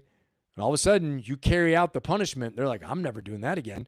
Maybe it doesn't have to be a physical punishment. It could be you take something away, you put them in timeout, you punish them and ground them for a while. You take away the phone. Woo! You want to see some crazy behavior? You want to see some excising of the demons? You take away that phone. Who's ever taken their kid's phone away? Give me a 1 in the chat and let me see. I'll tell you, I'll put a 1 in the chat for me. I would have thought I was in Damien the Omen, the Exorcist. I took that damn phone away. Let me tell you something. Crazy. Unbelievable. I could never see anything like it. Never see anything like it. You know? And then, of course, my other kid never had to have the phone taken away because he saw that. He's like, I'm never having my phone taken away. They say to put it down, I'm putting it down. I'm not messing around. Nice, Paul. Nice, Sappers. Nice, Jonathan. Did you guys have a similar experience of like possession of the demon? Nice. It's so crazy, man. So crazy. So that's the thing. but they have to believe the threat. And obeying your rules has to be safe. Okay? You can't make fun of them when they obey you. Like when all of a sudden, here's my dumbest thing I've ever seen. Someone's like, someone wants to fight them, and they come up and they're like, hey man, it's gonna be bad for you if you fight me. And the guy's like, all right, we won't do it. And the guy's like, yeah, you little bee, you little piece of crap, you're afraid of me, oh idiot, you little. They start making fun of them. You're like, but I thought you didn't want to fight them. Now here they come back because you've wounded their honor, and they're afraid they're gonna lose face to their friends. And now you're in a fight, and now you lose, dumbass. And now you lose. Pretty funny, right? So, number one, the threat has to be believable, but you got to leave an off-ramp for the person, okay? And obeying has to be safe. If Iran believes America's coming for the regime, no matter what it does, then giving up is leverage suicide. Giving up its leverage of the Straits of Hormuz is suicide. Why would you hand over your only card if the other guy's coming for you no matter what, right? Now, I want you to watch how that played out the last day. The Secretary of State, Rubio, said in Manila this morning, if they're serious about negotiating, we are serious, okay? If they are not, we will do what is necessary, okay? That is a compellence message. He's coercing them. He's sending a threat, but he's leaving the door open, okay? Pretty reasonable. It's Rubio. Sounds pretty reasonable. But on the same day, President Trump named a specific nuclear site he intends to hit. And he said there's nothing Iran can do about it. What if we want to negotiate? Nope. In fact, he said, nope, no ceasefire. You had a chance. I agree with him on that. They did have a chance. And he needs to have a credible threat now. Like he means business. Now I'm going to pound you for 10 days because you messed around. F around, find out, right? But he said there's nothing Iran can do about it. We're going to hit the site tomorrow. Iran answered that striking the nuclear sites means the war has expanded, and they will expand the war accordingly. Now the State Department is putting out warnings to American citizens traveling, saying that you're becoming targets now. The war is going to expand. Okay? They're striking the desalinization plants. They said they're going to invade Kuwait. That's a big mistake. They'll get slaughtered if they do that. Crazy. Let me invade a country while there's air superiority over us. Our pilots will wipe them out. They'll never even get anywhere close. Okay? One thing to fire drones, another thing to invade a country. And they have no experience in doing it either. And by all accounts, they got their asses kicked in the Iran-Iraq war. So let's call a spade a spade. But here's the thing. This is the thing for you as a leader, as a decision maker, as a strategist. Again, not a political channel. I don't care who you vote for. I'm politically independent. I talk about winning. Winning, damn it, in your career, in your business, in your life, in your teams. Okay? Making good leadership decisions. Because at the end of the day, let them do their damn jobs, right? We got our jobs to do. We got to win. Okay? Economically, we have to focus on our economic prosperity, our families, our lives. Okay? And obviously, you're paying your taxes. You can serve your country in lots of ways being a good citizen. All right? Voting, let your voice be heard. Now, my point is leadership, case study for battle, business, and life, decision making. Okay, here we go. 2 messages from Rubio and from President Trump, okay, in the same 24 hours. One of the messages says, come to the table. There's an off-ramp. The other message says, the table is probably not going to save you. You wanting to go to the table will do nothing. President Trump, hardball. Now, could they be playing good cop, bad cop? Maybe. But these 2 messages fight each other. One is asking for compliance, okay? The other removes the reason to comply. They're like, we're going to get our asses kicked anyway. Why should I listen to you? If I do this, you're going to whoop my ass anyway. Why should I do this then? Why shouldn't I just get in as much trouble as possible until I get caught? Okay? I've seen this in the Marine Corps where people would go UA, go unauthorized absence. They would disappear. You'd be like, what are they doing? They're running around some like port call going bonkers. All right? And you'd hear like, everybody saying, you tell them they better get back here. And when they get back here, we're going to whoop their ass. And then they get a message back. Well, you said you're going to whoop my ass when I come back. So I'm just going to stay until I can't stay anymore. Because I'm going to be dead if I do, dead if I don't. And so, but then all of a sudden, the message gets sent out. Come back. You'll be treated fairly. No one's going to flip out on you. You're going to get punished. You're not getting away with that. You're going to get the full letter of the law against you. But no one's going to do anything like hazing to you or anything crazy. We're not going to unleash the the gunny and first sergeant mafia on you to take you down. And then they come back sometimes. Okay. Sometimes they don't, but oftentimes they would come back, and you got to handle it right, because all the troops are watching, all the people are watching, right? Do you keep your word? Very important. Credibility, credible threat. Okay. And guys, it matters in your business for leadership too. Ruby. They can take taxes and never volunteer to pay taxes. There you go. Okay. So remember, the message is fight each other there. So if you're pressuring someone on your team and they're not moving, remember this, very important. Ask yourself something uncomfortable. Have I made it safe for the other person to back down? Am I allowing them to save face? Right? Sometimes when you have to full out punish somebody, I understand, like, in family situations, military situations, right? Or have you made backing down feel like they're losing everything?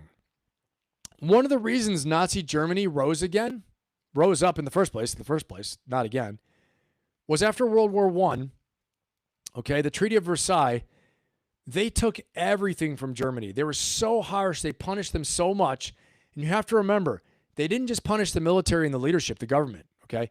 The people were thrown into depression, horrible times for Germany. It was so harsh, it gave rise to young Adolf Hitler, okay, who came in with a crazy nationalistic ideology, and the rest is history, okay? So sometimes when you punish so harshly, so severely, you are taking away the thing you're actually trying to prevent. Or you should say you cause the thing you're trying to prevent, okay? Or you're getting an unintended consequence. I feel like we're talking a lot about that lately. Second and third order effects, unintended consequences, okay? So it's very, very important. You must consider it. The best thing is having a policy and sticking with it. Having a stated objective, sticking with it. Having a defensible, values, principle-related position, sticking with it, okay? That's going to prevent a lot of those unintended consequences along the way, all right? Because if you make them feel like they're losing everything, they will fight you forever, and not because they're stubborn. They'll fight you forever out of what Thucydides said, fear, honor, and interest. And speaking of Thucydides, we're going to get into him right now, all right? But before I do that, I'm going to jump in the chat really quickly, see what's going on over here, see what's up with everybody, make sure I'm not missing anything. All right. Yeah, that's a great one. Build your enemy a golden bridge. Love that, Larry. Let's see. Hey, what's up, Juan Wick? Good to have you here, man. All right, let's see where our poll is at. 42 votes. What is most important for the U.S.? Protecting American people and homeland, 67%. American prosperity economically, 12%. World peace through U.S. strength, 10%. Advance American interests, 12%. Okay, got it. We're tracking. And of course, I know it doesn't mean economic prosperity isn't important. It is, but I asked you what is most important, right? And we can only choose one. We have to choose one. All right, guys. Let's roll into this Thucydides.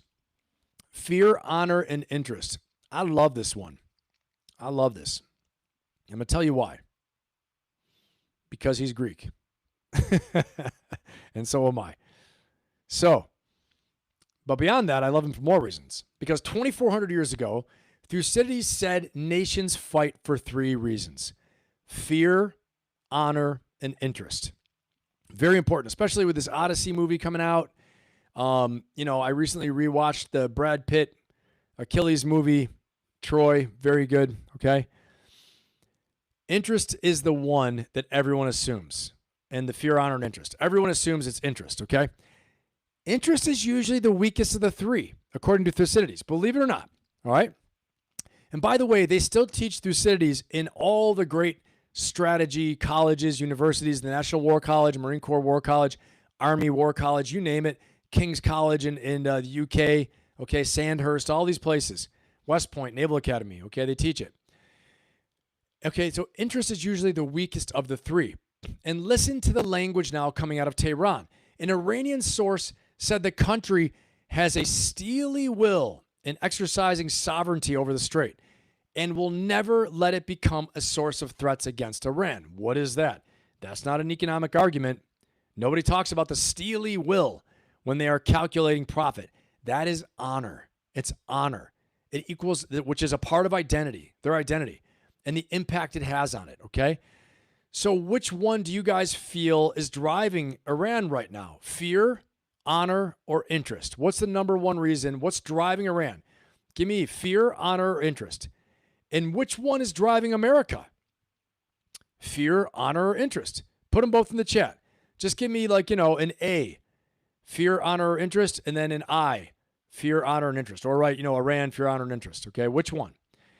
When you negotiate with somebody whose real motivation is reputation, all right, instead of money, throwing money at it will not work. You have to remember that. There's sometimes, I was watching a movie the other day, and they talk about satisfaction for the duelists, right? People who would go into duels, they need to get satisfaction. That's all honor. You can't pay. You can't buy honor. You can't buy courage. You can't buy reputation, right? You have to do works. You have to do deeds for it, okay? Throwing money at this will not work. You have to give Iran, or you have to give the other side, not in Iran in this case, a way to save face, okay? But at the same time, the U.S. has to save face as well by doing what they're doing right now, okay?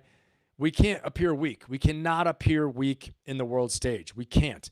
At the same time, it doesn't mean we have to go absolutely nuts, but we can't appear weak. We can't just leave, now and say, oh, okay, have the straits, it's your way. We just want peace at any cost. No, you can't have it. You can't do it, okay? We will look weak. We, too, have to save face. We do, too, all right? The United States has to as well. Every good negotiator knows about fear, honor, and interest. Most executives, sometimes know about it, all right? They may not identify it. They will know self-interest, and they will know about the honor part and about ego and all those things. Okay, let's see what we got here. This is Sparta. That's right. That's right, Paul. Spartans. Love it. All right. Iran, females. Paul, fear. Israel, Lisa, Iran. Mark, honor now. Yep. Frosty, honor. Mad, honor. Lady Ann, honor. Yep. Paul, second that. Larry, honor. Honor. Everybody's saying honor. I agree with you. We need to come together like Ghostbusters. Amen to that. Combine the streams. America, fear. John, right. I, honor. That's a good one. Yeah. Yeah, I think it's come to that, John. I would say interest.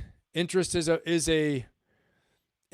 also in there for the United States, but heavy fear-based decisions, John. Heavy fear-based decisions. That's an interesting one right there for sure. Totally agree on the Iran honor, right? They got to survive. I think fear is also driving the IRGC. I think fear is driving the IRGC too. Until we give them a true reason to fear them being overthrown, though, it's honor. I think if we start really, really focusing on Tehran with the strikes and focusing on destroying the IRGC, more destruction, I think honor will lead the way. You're right. And here's the scary thing. When honor is driving them, they're not thinking right. They're thinking irrationally, frankly, because it's an imagined state of being. My honor must be defended. And I'm going to put this up, okay? I've got another little Thucydides thing I'm going to put up here because this is very important. There's the Melian dialogue. We talked about that earlier. And I'll say it one more time for those of you who weren't here. As the world goes is only in question between equals in power, while the strong do what they can and the weak suffer what they must. This is the Melian dialogue, okay? Fear, honor, and interest. All right. Sorry, I'll put this up. I didn't put it up. Here it is again. The Melian dialogue from Thucydides. The strong do as they can, the weak suffer as they must during the Peloponnesian War. And here's one more from Thucydides to consider. Do not be led astray by a false sense of honor. Okay? A thing which often brings men to ruin when they are faced with obvious danger that somehow affects their pride. This is where we get into problems because when we have emboldened the IRGC to feel that they can contest us, they can push back on the U.S. We look badass. We're beating the U.S. They're getting a stupid sense of false hope. Okay? That's going to destroy them, destroy their country. Do not be led astray by a false sense of honor, a thing which often brings men to ruin when they are faced. And that's for you too, ladies. Women too. I know men are stupider usually, but this goes for you too, okay? Which often brings men to ruin when they are faced with obvious danger that somehow affects their pride, okay? Remember this. I think the IRGC should take a look at this, and they should count their blessings and try to get out of this, because as one of you said earlier, could we come in and flip the table? Sure. Yeah, we could. Would it be a lot of blood and treasure? Yes. But could we do it? Yes. Would it cost them more than it costs us? Yes. All those things. Make no mistake.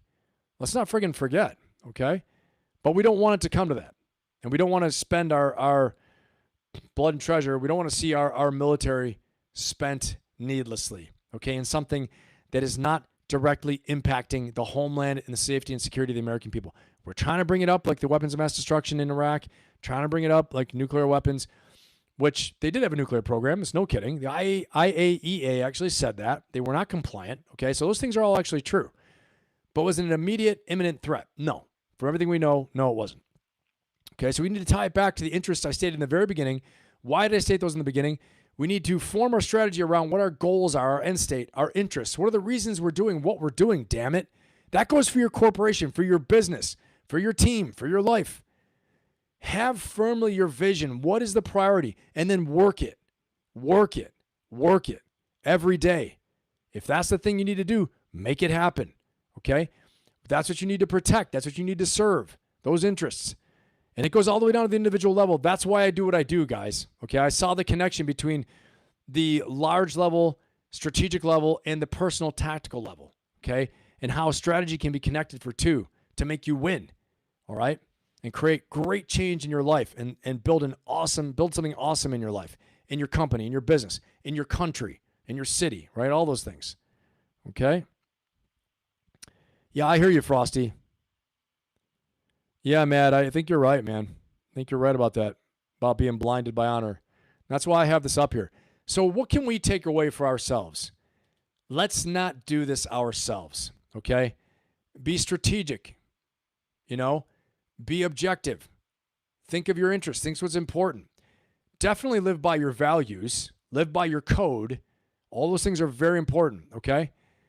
But sometimes your pride and your ego can get you into some problems too that maybe you started as well, all right? Things to consider. But just in your life, see where you can apply these lessons for your own life. This is the point of the podcast, okay? Upgrade your life, the Ferocious Optimist podcast. That's what we're doing here. In battle, business, and life, and everything we do, okay? We're using the situation with Iran as a grand case study for leadership, risk assessment, decision-making strategy, okay? It is not a political channel. I'm not telling you to get angry or who to vote for, to agree with the president, disagree, blah, blah, blah, stuff like that. I'm going to call the balls and strikes as I see it. That's it, okay? I'm going to call it like I see it, and that's all I'm going to do. All right, let's keep on rolling here. Let's talk about Little Hart. B.H. Little Hart, okay? He wrote a book that's been called probably the most important book by one of the outstanding military authorities of our time. And this is him. If I can find him.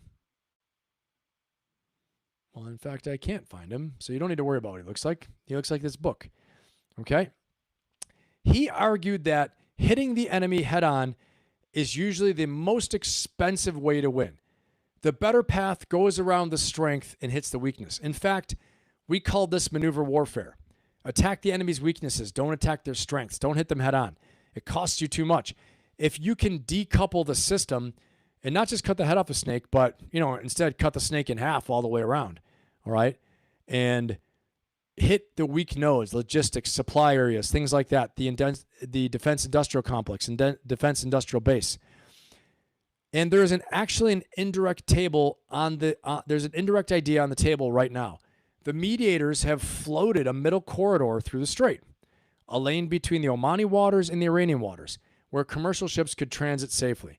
Another version has Iran, the U.S., and Oman jointly managing navigation. Who's pushing this?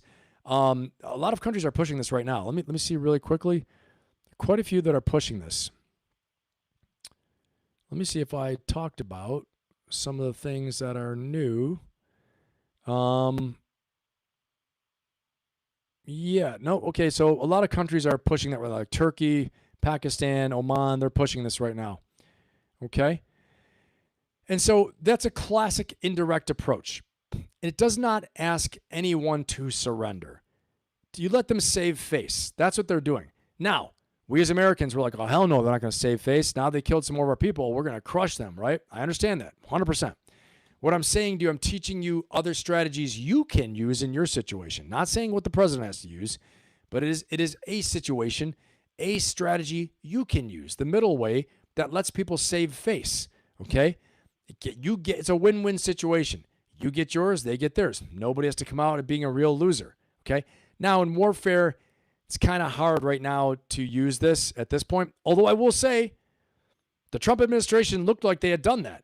They were saying you get all this money, you just have to open the straits, but, you stay in place. We're not going to pile drive you and kill you. We're saying you can stay in power. We've already changed the regime. Who are the bad guys? We got regime change already. We're good with that. I'll be honest with you. I can't believe these dum-dums didn't take the deal. They are dum-dums. They didn't take this deal. They would have made a lot of money. But this is, again, going back to what we just talked about from this slide. The dum-dums didn't take the deal. They were led by a false sense of honor. Okay? Often brings men to ruin. This happened to them right there. No, now it is our strait, and we will never give up the strait. Again, now we have to compel them, okay?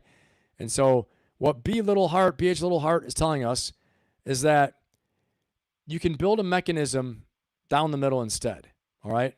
Hold on to that thought because it's going to come back again in part 5. So is this middle road that I'm talking about a clever trick? Is it just, is it clever or is it just kicking the can down the road? Tell me what you think in the chat, okay? And I'll say this as well too. Guys, if this is the type of strategy and this is the type of decision making and this is the type of deep dive thought process, you want to learn these strategies, tools, and techniques, you like this, you want to get more of it, okay, this is exactly what we do inside my Ferocious Optimist coaching membership and community. And if you want to do it on a weekly basis in a mastermind setting, join my inner circle. The links are inside my bio. You can click on there and join today. We're going to go live tomorrow on my inner circle, okay? Private Zoom call with a small group, my mastermind in there for the inner circle. And then Saturday, we're going live with the Ferocious Optimist coaching membership and community. Join today. It would be great to have you in there. And also, don't forget, join the world's best chat, YouTube's best chat and best community. Become a member of my YouTube channel today. I will be putting more and more exclusive members-only videos there inside the members-only area where you can access these videos and no one else can, okay? The link is right inside the chat right now. You can click on that and become a member today. It would be great to see some new members in there. Be absolutely awesome. All right, let's get into this right now. So what broke in the last 24 hours? Let's talk about that. What's going on in the last 24 hours and what broke? Let me get in here. I'm going to pull this up real fast. So here's what happened in the last 24 hours. U.S. Central Command announced that it began conducting the 12th consecutive night of strikes at 5:30 p.m. Eastern Time today, okay? At 5:30 p.m. Eastern Time today, U.S. forces began launching more strikes against the Iranian military targets at the Commander-in-Chief's direction. The mission will continue to further degrade Iran's ability to threaten civilian mariners and commercial vessels transiting regional waters. All right? And that is happening right now. Make sure that we are sharing this. Okay. And here's a great quote. A guy, George Blackman here, says, this should not be difficult to understand. Airstrikes alone will not bring down the regime. Boots on the ground will. We need to at least take over Iran's key islands before deploying to the mainland. Okay? So this is pretty important stuff. You have people now calling for boots on the ground and having the understanding that this is where we're at. If you want this to end and end decisively, airstrikes won't do it. So what are we doing here? Again, I said it before. When our methods do not match our ends, our goals, you're going to have problems. It's not going to work, okay? Let's watch this because the war has expanded. This is breaking news here. Tankers attacked. An Iran-backed militant group claims it has just hit 2 Saudi oil tankers in the Red Sea. A daring strike, and you can look at your map, right? The Strait of Hormuz is nowhere near the Red Sea. So this is an expansion of this war. Just look at the geography, as explosions are at the same time rocking Iran. And President Trump is waffling, facing a critical decision point. This is what Trump told supporters, actually, just a very short time ago. This skirmish we have going on, I call it a skirmish. This is with this skirmish we have with the Islamic Republic of Iran, and I call it that because, let me tell you, they're getting hit so hard. Perhaps Trump thinks minimizing it as a skirmish will make Americans think it doesn't matter and isn't a big deal. Maybe like last night when he posted about American troop deaths in what he called a military. All right. So you can see, you can see what's going on here. I want to go back to the very beginning again, because this is the more important part of it. Okay. And again, God bless our troops. Thoughts and prayers, obviously, deepest condolences go out to all the families of the fallen. Their service won't be forgotten. Very, very hard thing to see that we lost. The death count is up to 18 now. We've lost 18. 18 service members are killed, official count. I want to say over 400 have been wounded. Most of them have returned to duty. We're not talking like shot, things like that. But getting banged up, explosions, shockwaves, some shrapnel, some really hurt more. Most have returned to full duty, but definitely getting injured. 400 injured, I think 100 wounded, actually wounded. So this is real. It's definitely not, a fake little nothing, right? I don't know if I would call it a skirmish. A skirmish happens over, a day or two, maybe even an hour, a little gun battle. This is not a skirmish. This is a campaign, okay? Let's not make a mistake here about this. Let's listen again really fast. Saudi oil tankers in the Red Sea, a daring strike, and you can look at your map, right? The Strait of... Okay, so they made a mistake here in the CNN thing. They put the lower third ticker tape over where it actually happened. It did not happen up here. It didn't happen here. This is the Red Sea. It happened down here. I'm going to put on my map right now because my map's better. Here's where it happened. We're going to zoom in. I showed you guys earlier. Okay, because the Houthis are now involved. So they played that ace in the hole, the Houthis, who is supported by Iran and supports Iran, right here. Okay? Here it is. The Straits of Bab el-Mandeb. Straits of Mandeb. This is the Red Sea up to the north. You can see that. Okay? It empties out into the Suez Canal. Okay, here's the Gaza Strip, Israel, Jordan, right? We go down, Egypt. This is the Nile. And here we go. Now you can see all we have are container ships. We have no Saudi oil ships are allowed to go through. They're all being diverted. And you can see around Saudi Arabia here, ships are collecting because they're not able to go through. They have to turn around and go through the Suez Canal. Here's the Al-Mandeb Straits. This is where they were struck, somewhere in this area. Okay. This is Yemen. This is where the Houthis are, the Houthi rebels. And then we can see all the way over here. You see this is Yemen. Strait of Hormuz are right here.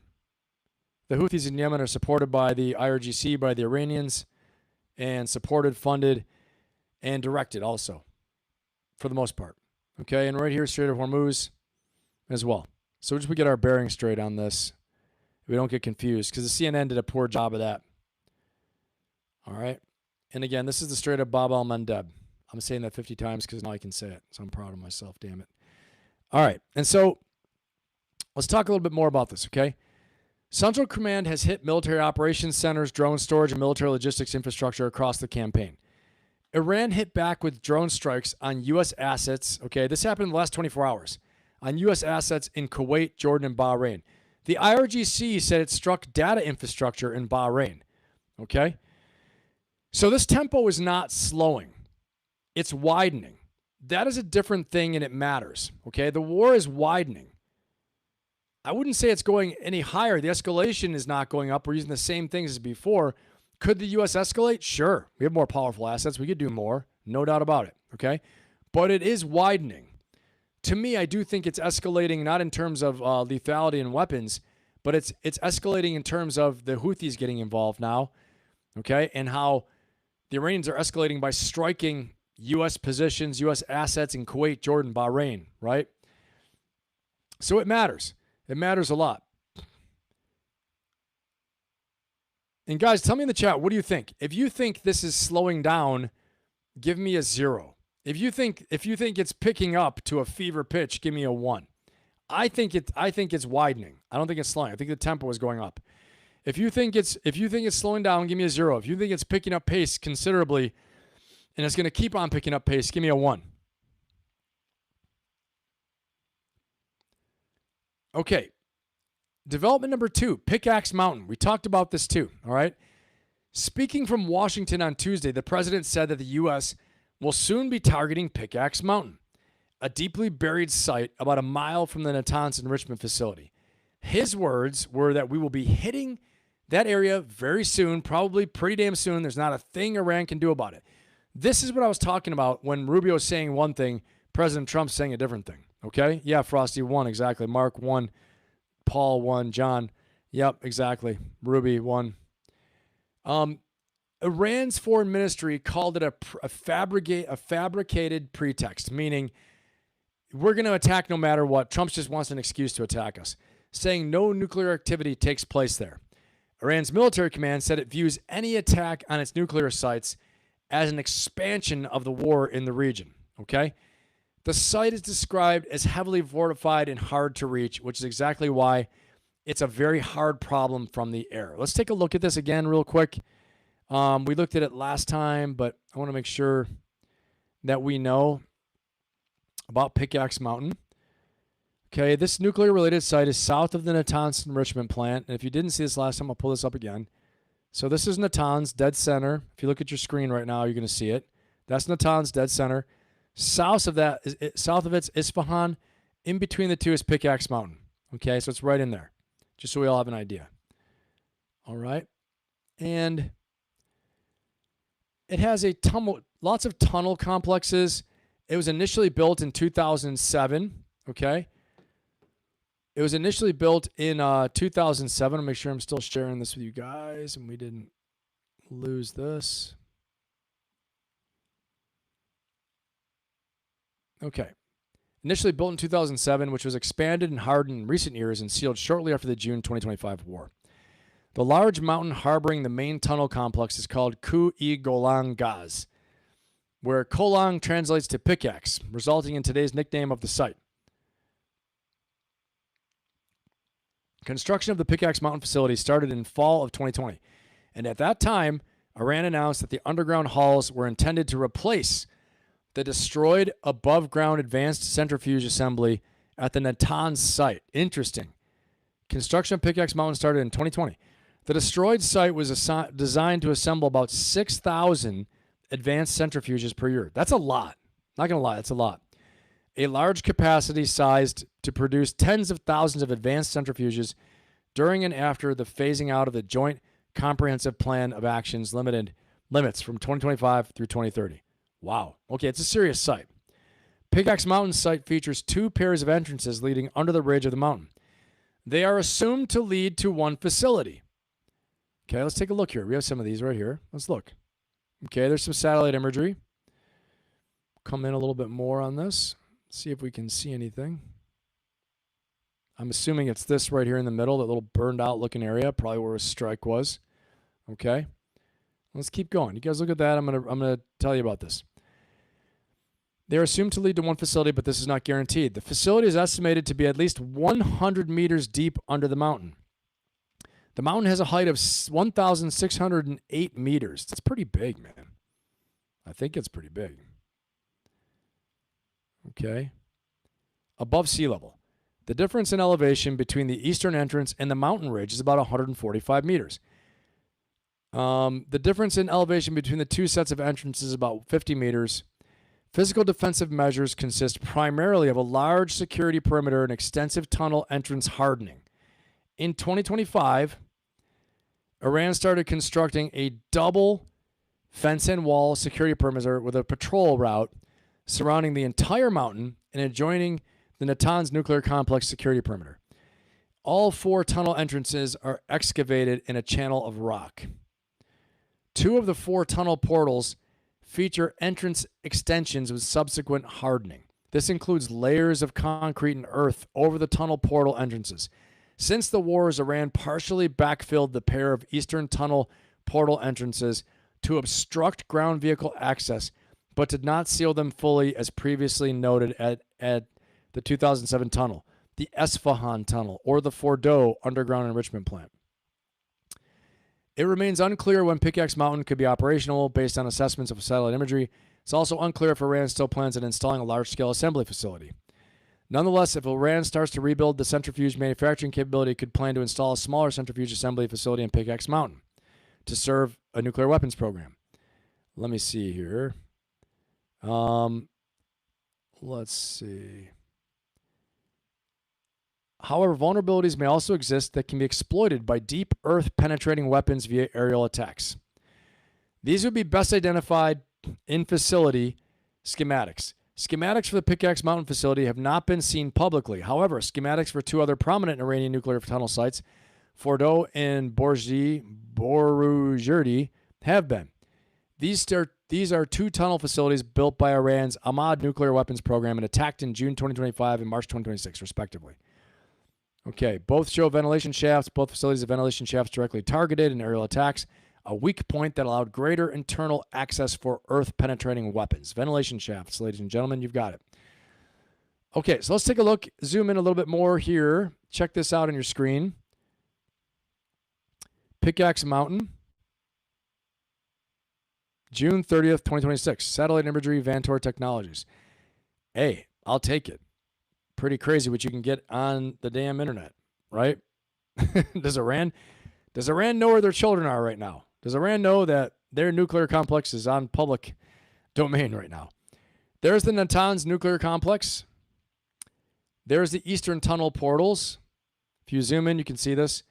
Western tunnel portals, possible ventilation shaft locations from imagery intelligence, 2007 tunnel complexes, security perimeter. So this whole massive thing is a security perimeter all the way around the damn mountain. That is crazy.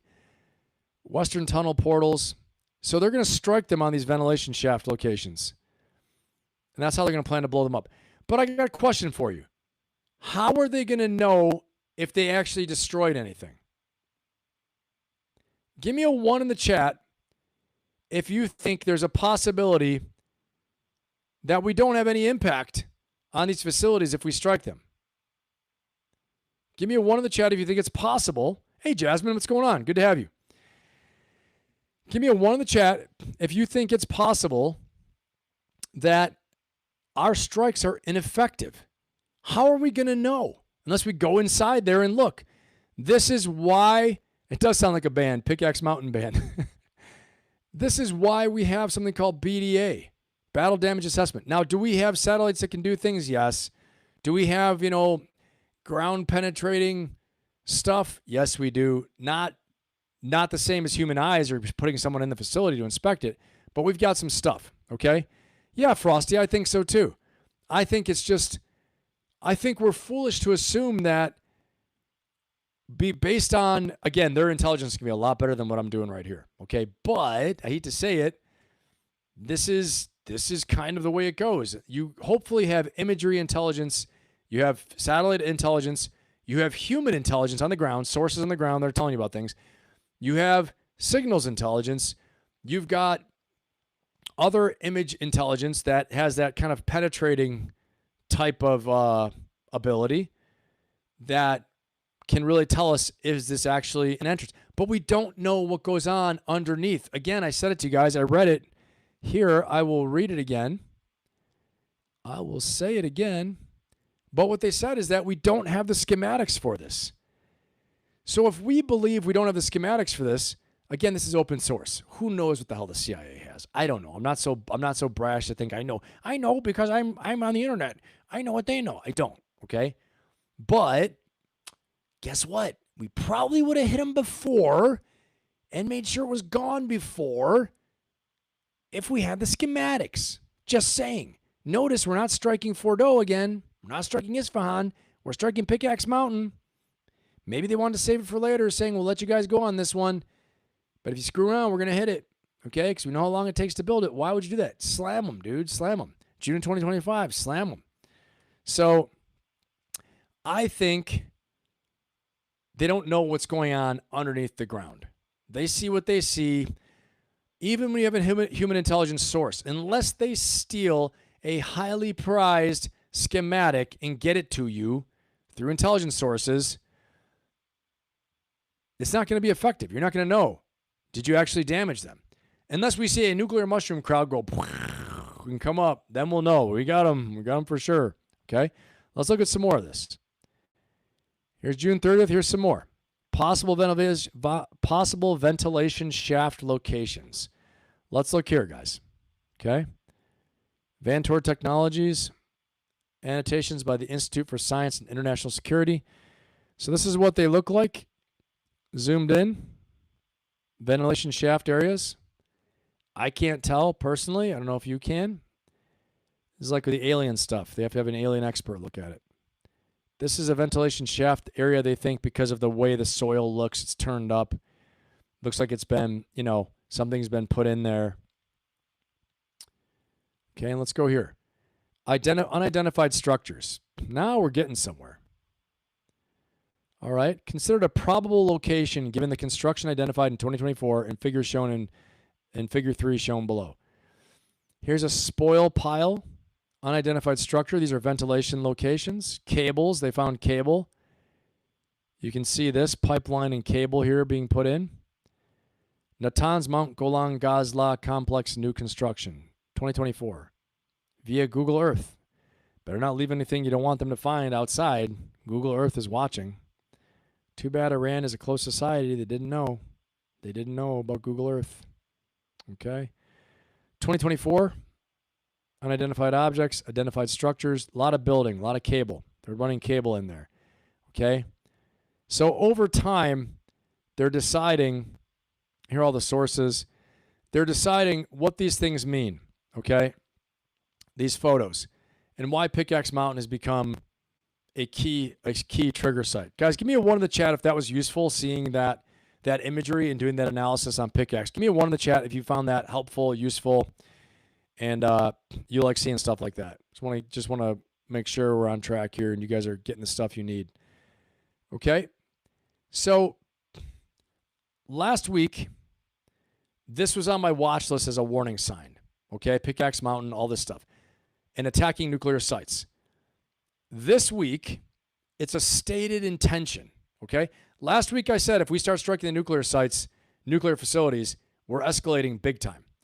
This week, it's a stated intention, not just a trigger for me. Okay? All right, thanks, Matt. I appreciate it. SRP Valkyrie, appreciate it. John, thank you. Jonathan Davis, thank you. Leaf, appreciate it. Propaganda, thank you. Mark, I appreciate it. Ruby, thank you for the feedback. Thank you, Lady Ann. All right. Okay, so this is what escalation actually looks like. It's not a dramatic moment. Just a line item quietly added. The president going, yeah, we're going to strike their nuclear facilities and nothing they can do about it. Boom, that's it. We've escalated. And Iran's saying, oh, if you do that, we're going to expand the war as they strike the freaking desalinization plants. Sorry you didn't get the memo, but you already expanded the war, dumbass. What a bunch of dummies not taking the deal. I want to say it again. Iran, you need to read Thucydides. Fear, honor, and interest. Your honor is driving you to be stupid. You could still be in power, RAGC. Take the stupid deal, dummies. How dumb. How dumb. Now because my pride, I will never give up the Strait of Hormuz. It is ours. Really? Wait till the freaking 800-pound gorilla comes. Just wait. 800-pound gorilla comes, gonna pound the freaking crap out of you like nothing you ever seen. Let me tell you something. You ever seen the U.S. military when it gets on the ground? I'm gonna tell you something, man. You ever seen a tank battalion in the attack? I have. You ever seen an RCT, regimental combat team, in the attack? You ever seen a brigade combat team in the attack? Yeah. You ever seen 10 or 12 Apaches flying in? Oh, yes, you have seen that. You've seen that one. I'm just telling you, take the deal. You're freaking stupid. This is the dumbest thing ever. We're going to survive this. The U.S. is going to survive. Trump's going to survive. I've got news for you. Okay? You don't like him? A lot of people don't like him. Whatever. Right? This is not a political channel. But I'm just saying, as a strategist, you had a victory. You stayed in power. You made money. You could have had a dance and parties together. You would have won. Dumbest thing I've ever heard of. The dumbest thing. Anyway, as Thucydides said, don't let your inflated sense of honor drive you to ruin, which it has. Okay? So anyway, there's some people and some things you don't want to tangle with for too long. And as much as we say, oh, bad war, yeah, I got all that. Again, I'm doing a decision-making case study, a leadership case study, strategy case study right now.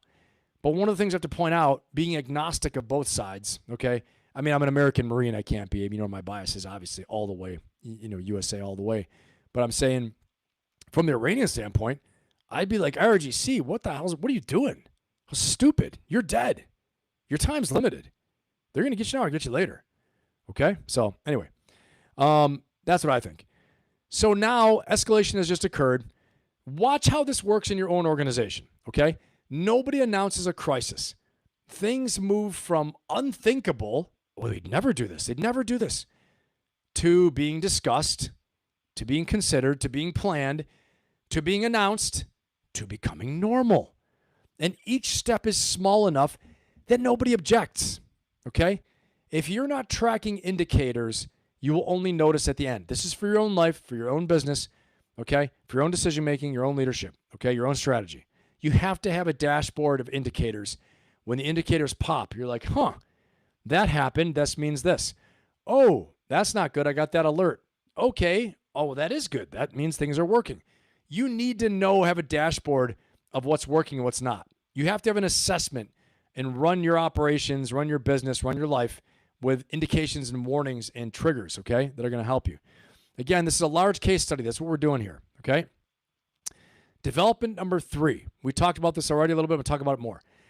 The single most economically important thing that happened this week is the Houthis taking over the Bab al-Mandeb Strait in the Red Sea, okay? It's getting the least coverage. The Houthis declared a maritime embargo on Saudi Arabia on Monday. By Tuesday, 3 tankers carrying Saudi crude towards Asia reversed course in the Red Sea and turned around back towards the Suez Canal, okay? Understand why that matters. The Houthis, with Hormuz already disrupted, the Red Sea was the main alternate route for millions of barrels of Saudi crude oil a day. Now both are compromised at the same time, okay? One choke point under pressure is a crisis. 2 choke points at once is a different category of problem because the backup plan was the other choke point. It was Bab al-Mandeb. Now Mandeb is closed, okay? So now we have a whole nother level. Every executive, every leader in this audience has a supply chain. You all do. You have a key client. You have a single hire that is holding something up. You got something in your life that's holding something up. It's a key man, a key person. In logging, we call this the key log, right? Like, for the Pacific Northwest, my great-grandfather owned a cedar forest back in Oregon a long, long time ago, okay? And he had loggers and all this stuff like that. Put the logs in the rivers and sent them down. All that stuff like that, okay? And so, this is like a long, long time ago. As the stories go, I was told to me. And the loggers, when they run them down the river, they have to look for the key log in a log jam that's stopping all the logs from flowing down the river. So key man, key log, key piece of business, key client, key problem in the supply chain. And I want you to ask yourself tonight, what is holding you up? What's backing up? What is that key issue, right? And is my backup plan actually independent of my primary plan? It's important, okay?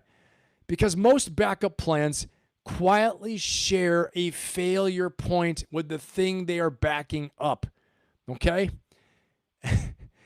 That's like on your computer, you save 2 files in the same computer, but you don't save one to the cloud, right? And if the computer fails, you lost them both.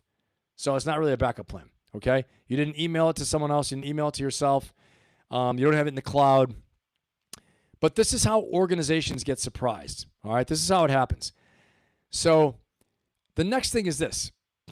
Development number 4, the diplomatic track right now is real, okay? Here's the part that cuts against the escalation story. Diplomacy did not die this week. It got more crowded, actually. It's a really strange situation right now because mediators from Qatar, from Egypt, Pakistan, Oman, and Turkey, they've put together a 10-day truce proposal on both sides, okay? Axios first reported it. The terms of this proposal are to stop fighting immediately, which Trump rejected just the other day, said, no way, I'm not doing this. I don't blame him.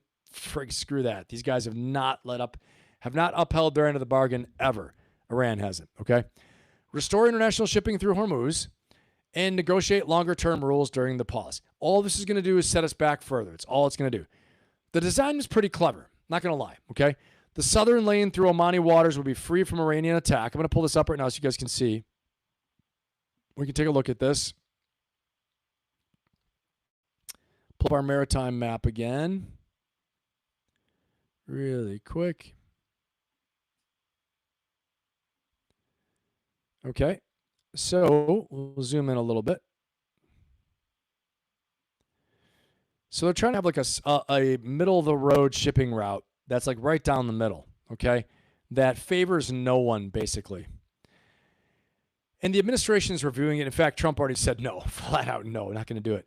I guess reporting saying that the U.S. wants a longer ceasefire than what's being offered, than 10 days. I don't buy that right now, honestly. Iran's interior minister traveled to Pakistan and asked Islamabad to keep mediating. Here's why. If you can imagine, there is a break between the IRGC and Iran's interior minister, from what I'm hearing, okay? And that Iran's interior minister said, even though it'll cost me my reputation at home, I know what's right for Iran and the Iranian people. I need to get a negotiated settlement. I need the fighting to stop. Because, like I said, if Trump decides to unleash the 800-pound gorilla, a lot of people are going to get hurt. A lot of infrastructure is going to get damaged. Life in Iran will become really bad, very bad, okay? Some people are calling for this to happen because they're saying it's the only way that people will rise up and say, I've had enough of the regime. But so many people will be hurt in the process. It will be rough, okay? So this is why he's still pushing for mediating, for negotiation. And also in Manila this morning, Marco Rubio said the U.S. remains open and willing to negotiate. Okay, we heard that. Provided commitments are honored, but that Iran has to be serious about the talks. While Trump said, no, nothing will save you. Okay, again.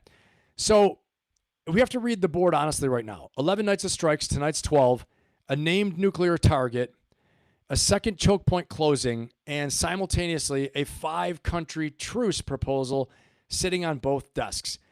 Those are not contradictory, okay? And in the next part, I'm going to show you why they are basically the same strategy. We're going to talk about that, okay?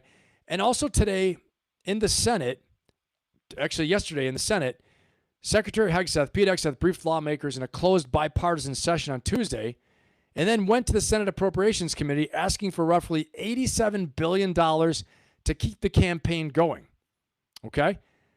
He estimated the war has cost $37.5 billion so far. Senate Democrats are pushing for a vote to end U.S. involvement. Crazy stuff. For scale here, and guys, give me an update if I'm behind on any of this stuff that's happening. Put it in here, okay?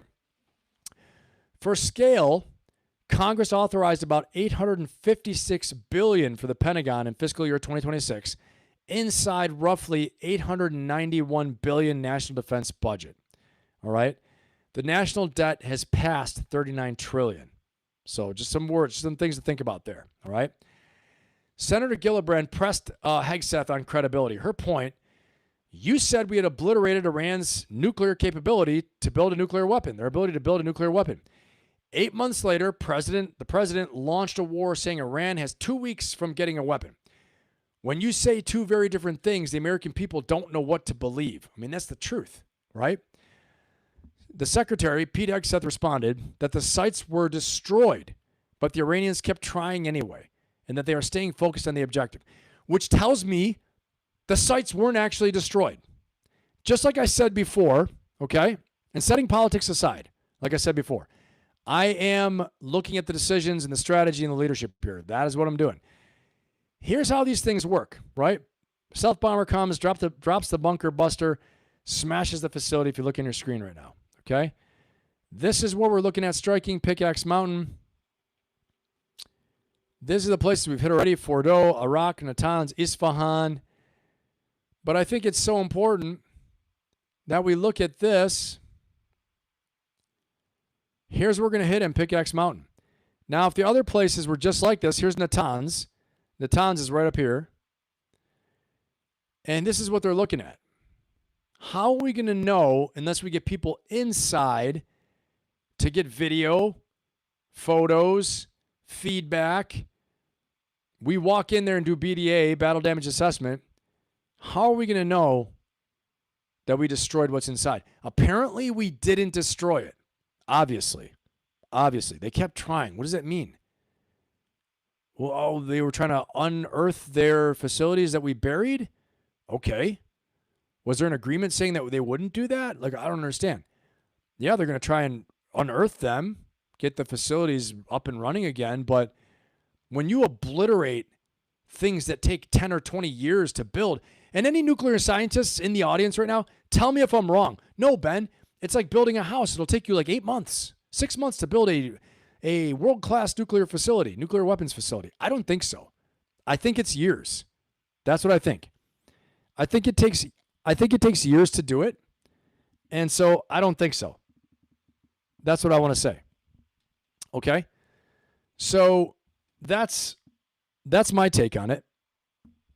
I don't think that we did anything. I don't think it actually, I shouldn't say did anything. I just don't think the level of destruction they thought that they had wrought on these facilities was right. I just don't think it was, I don't think it was what we thought it was.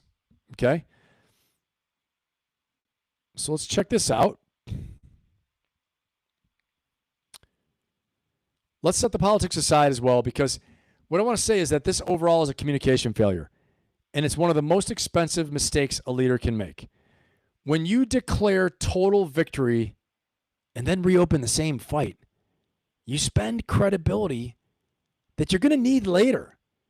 Every executive who announced the turnaround is complete, mission complete, right? President Bush, mission complete, or an executive, we're out of the woods now, nothing to worry about, bonuses for everybody, and then ran a second round of layoffs 6 months later, has made the exact mistake, okay? You only get so many, quote unquote, it's finished moments and announcements, okay, before you're out. Spend them carefully. And I will say this, I still again say I don't think Hegseth's going to last past the summer. I just don't. I said he wasn't going to last past June. I was wrong. He's still here. And again, this isn't an indictment on him. I'm not judging him or saying, like, he's bad. I think he's put in a situation. He's doing the best he can with it. I don't think he has the chops. I don't think he has the experience to lead a global organization of millions of people, most powerful organization on earth. I think very, very hard job, right? But I do think he's going to be gone by the time the summer's over. That's what I think, okay? And I don't think it's going to be anything like, brutal or bad. I just think they're going to put him out. I mean, it's not an easy job, but again, I think he's going to be gone. That's my prediction. You guys tell me in the chat what you think. If you think Hegseth's going to be relieved or fired by the end of the summer, you let me know in the chat. Give me a 1 in the chat if you think Hegseth's going to be gone by the end of the summer. And again, this isn't us blasting Hegseth and doing him dirty here and saying that stuff. You could think what you want about him, right? I'm just saying, matter of fact, that's what I think. Okay, so I just think that's how it's actually going to go and what's actually going to happen. And guys, I talk about in the thumbnail here the one move left. We talked about that earlier. The one big move left is to go on the ground. That is the one big move left. Okay, we're going to get into game theory here in a minute. And if you're new here, don't forget to like, subscribe, and share. Helps out the channel quite a bit.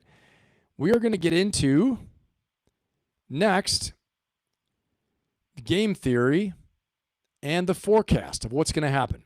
Okay? We're going to talk about that right here. I told you guys we're probably going to be having a Benathon tonight. There's a lot of stuff to cover. Very important week. Lots happening. Don't forget to like, subscribe, and share. I appreciate you guys so much. Matter of fact, give a round of applause for the best chat on YouTube. Give yourself a round of the damn applause. Damn it. You guys do an awesome job. So much fun to be here with all of you. All right. Let's keep on rolling. We're rolling. Let's talk about the cost in American lives now. As of the Pentagon casualty system updated today, 18 American service members have died since the war began February 28th. Okay? About 482 have been wounded.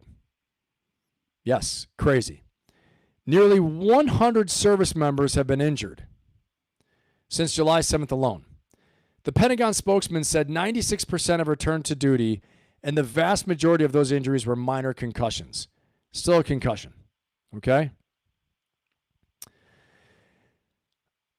I am giving you all these numbers because they measure different things, and you will see both in the coverage, okay? The 482 is cumulative since February. The 100 is since the fighting resumed this month. Think about that. Cumulative 482, 100 is just since this month. So things are intensifying, in my opinion.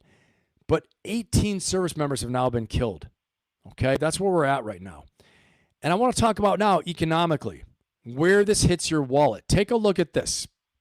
I'm going to throw this up on the screen.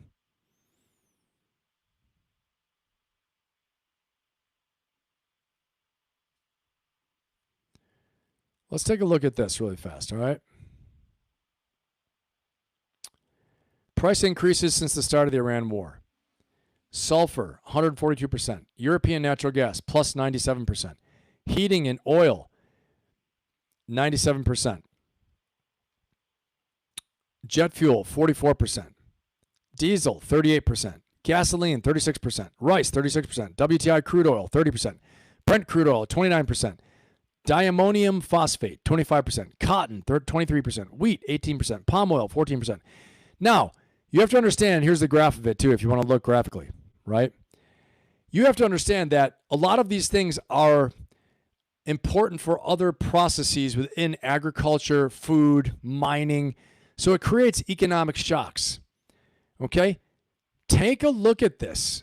As of today, 22nd of July, palm oil is up, wheat's up, cotton's up, diammonium phosphate. But look at natural gas, look at heating oil, look at sulfur. Sulfur is crucial for the mining process.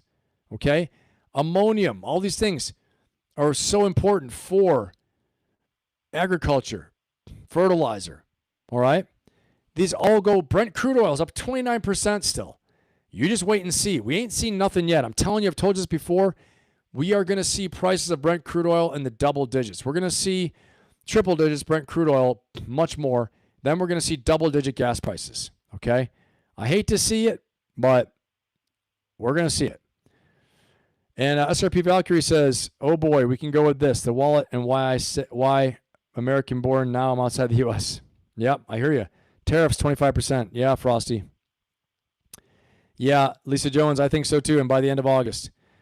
SRP Valkyrie, one person survives, and that is Trump. Can you imagine serving? No, I can't. Honestly, it's nuts. Something goes wrong, you're blacklisted. Yeah, I agree with you 100%. I agree with you 100%. Okay? That is how it is. All right, and let's take a look over here. This goes into the Houthis. It appears the Houthis have been tasked with transforming Bab al-Mandab into an operational alternative to the Strait of Hormuz, given Iran's declining ability to use a latter as leverage due to American military strikes. Okay?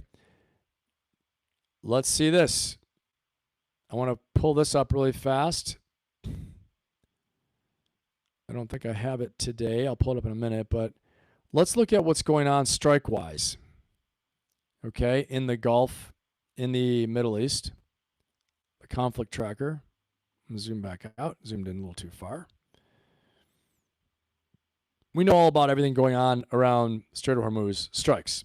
Bombing. What's this? This one says, IRGC says 3 oil tankers. This is 7 minutes ago. 3 oil tankers attempted to pass through the mined route south of the Strait of Hormuz. Let me see. This is the wrong one. Hold on. Okay. Here it is. 3 hours ago. The Houthis, right here, guys, this is Bab al-Mandab Strait. This is the Red Sea, okay? Escalated their campaign in the Red Sea today by targeting 2 Saudi-flagged oil tankers, accusing the vessels of violating the group's naval blockade on Saudi maritime traffic. According to the group's paramilitary spokesman, the attack involved ballistic missiles, cruise missiles, and one-way attack drones. Holy crow, I didn't even realize this. So they attacked Saudi tankers. They didn't just turn 3 tankers around, which is what CNN reported 4 or 5 hours ago that I played for you, right? They actually struck them 1 hour ago. Guys, as we're on this live stream, that just says happened. This just happened. So this is just right now. This is just right now happening, guys. Remember to like, subscribe, and share. Share this with somebody if they want to get in on what's actually happening. Okay? So our tracker here, the conflict tracker, has picked this up. As of an hour ago, while we're on the live stream, the Houthis attacked and struck 2 Saudi tankers, and the attack included ballistic missiles, this is nuts, cruise missiles, one-way attack drones, leaving both tankers on fire. The first vessel targeted was Layla, a Saudi-flagged very large crude carrier, VLCC, built in 2007, with a dead weight of 317,000 metric tons. Maritime records identified the vessel as being owned by the National Shipping Company of Saudi Arabia. Both its technical and commercial management are handled by the Bahri Ship Management, a Saudi-owned subsidiary of Bahri. The second vessel, Ancelia, a Saudi-flagged oil products tanker, was built in 2003 with a dead weight of 109,000 metric tons. All right, so this is nuts. This is happening. Time now. So not just did they turn around ships, it's more than that. Let's see what this is. Air defenses activated in the Jordanian city of Aqaba following a missile attack 16 hours ago. Okay? So they're definitely widening the war. They're widening the war. The Iranians are. Let's see where this is. IRGC says, this is 3 hours ago, oil tankers attempted to pass through the mined route south of the Strait of Hormuz. One struck by an explosion and fired. The other 2 turned back, says the strait is under our control and completely blocked while U.S. wickedness continues. Well, like I said, should have taken the deal. I think it's the dumbest thing ever. Yeah, just because you want to doesn't always mean you can. You know what I mean? Like, that Thucydides quote really comes in. If you missed the Thucydides quote, I'll throw it up one more time. Do not be led astray by false sense of honor, a thing which often brings men to ruin when they are faced with a oblivious danger that somehow affects their pride. Yeah, there you go. It works both ways. Trust me, I know it works both ways. But when you're the one commanding the largest air force in the world, most powerful military, and the others are giving you a reason to strike them, yeah, not so smart. Okay, not the smartest strategy in the world. Sometimes, you know, I mean, you got to realize that no amount of your want to is going to make you win this battle, right? I mean, we kind of all realize that, right? All right, so that's what's happening. The Houthis have actually struck Saudi tankers in the Strait of Bab el-Mandeb. What's going on, Keith? Good to have you here, man. What's up, propaganda? So, guys, latest news. Keith, if you didn't hear it, but the absolutely nuts, the Houthis have struck 2 Saudi tankers in the Strait of Bab el-Mandeb. You can see it over here on the screen. This little red mushroom cloud. They struck them with ballistic missiles, one-way drones, and cruise missiles. And they're on fire and blazing, okay? Smashed and sinking. I don't know if they're sinking, but they're on fire. I think these things are kind of hard to sink unless you torpedo them, which would be bad. It'd be an ecological and environmental disaster if they sunk these things, right? Bad, bad, bad.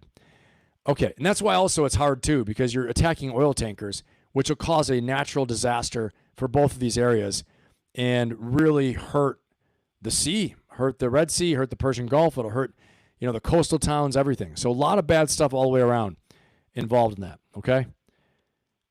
All right, let's keep on rolling here. So we looked at this in the economy, where this is going to hit your wallet. Gas is over $4 a gallon. It's climbing right now. As a matter of fact, before we do this, I need to pull this up, our Strait of Hormuz tracker, because I need to see what the price of Brent crude is, so we can see like we always do. Here we go. Closed. Strait of Hormuz closed. 200 vessels waiting. Oh boy. It is on the rise for sure. So Brent crude oil just went from basically $75 a few days ago. Let's go. I can't even go a couple days back. But it was like $75, $76 not long ago. And now, here we go, 13 July. Let's go. Yeah, here we are, 10th of July, guys. 10th of July, look at your screen. 10th of July, price of Brent crude oil was $75. $75. Now look at where it is today. You tell me, look at this graph. Look at it. Price of Brent crude oil is $96 right now. I'm talking in just like a week.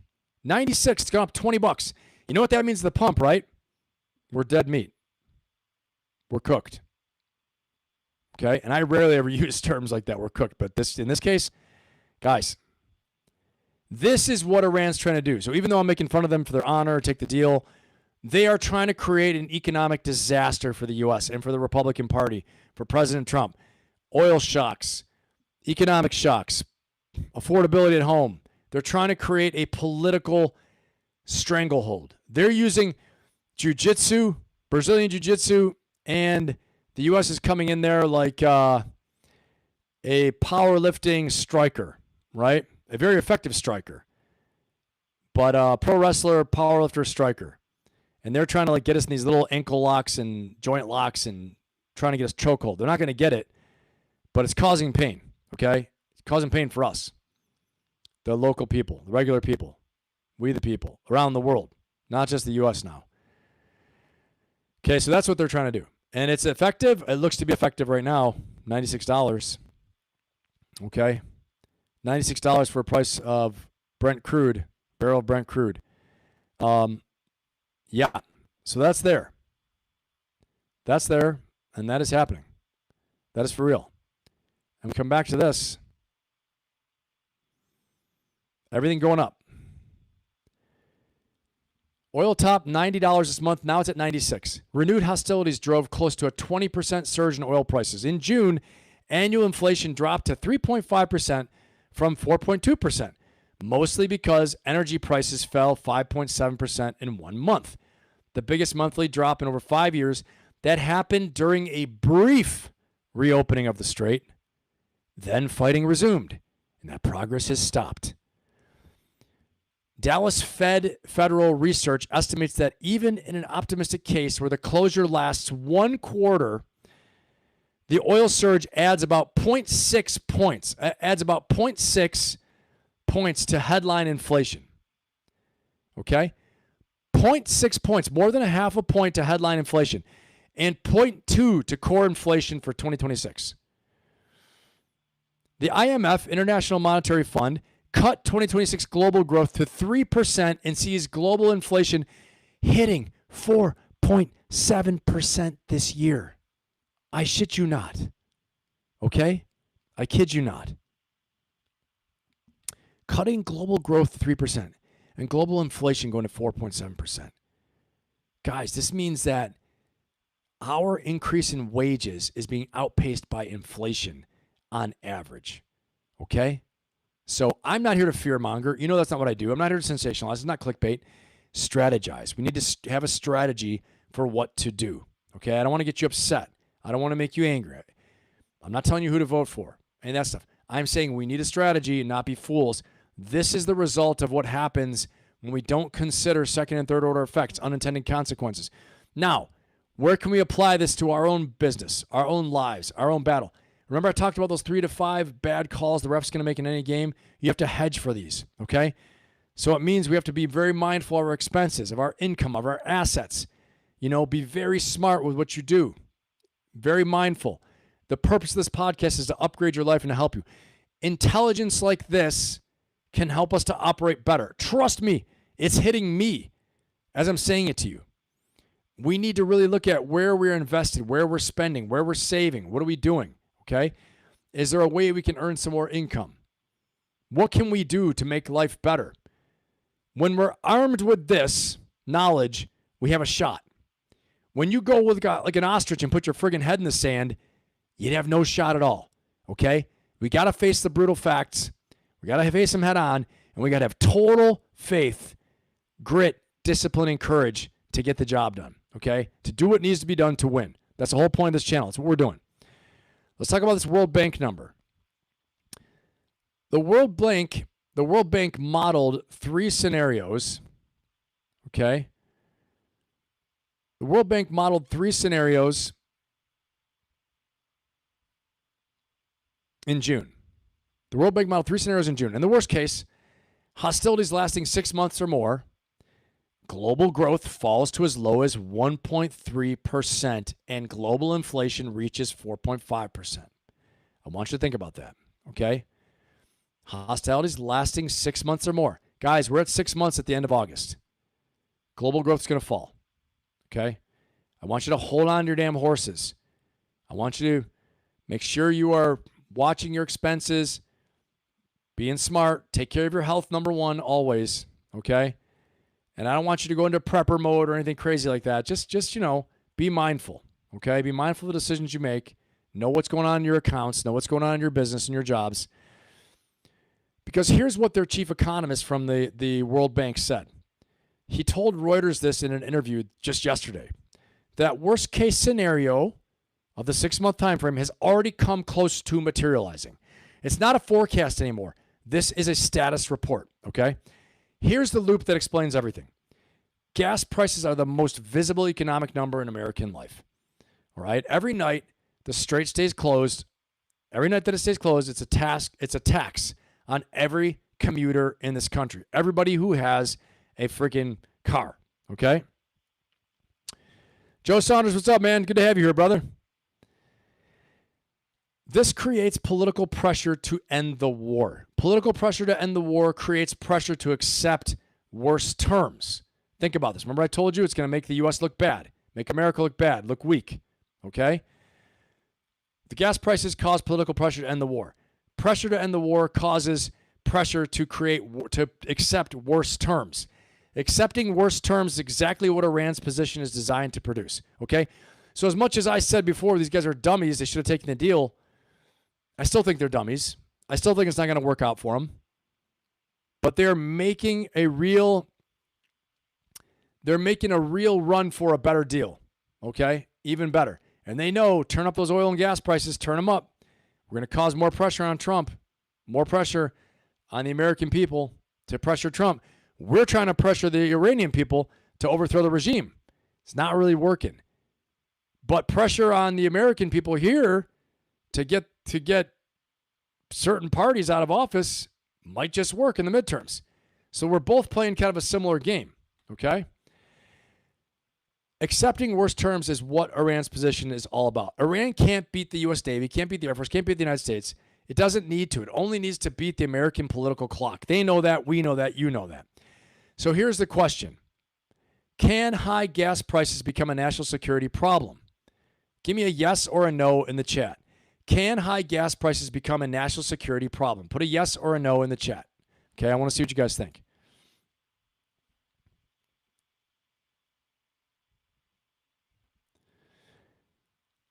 And here's the thing I want to get to now, okay? I want to see what you guys think here. I'm going to jump in the chat in a minute.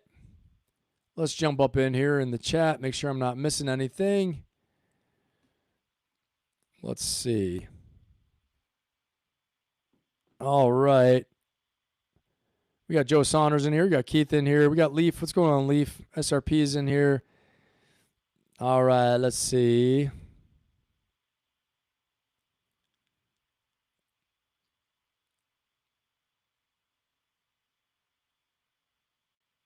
Okay. All right, guys. If you didn't get to vote inside, Mark thinks so. John thinks so. Yep. If you didn't get to vote in our poll yet, our poll is what is most important for the U.S.? Protecting American people in the homeland, 70%. American prosperity economically. I know it's important too, but I asked you what the most is. I know that.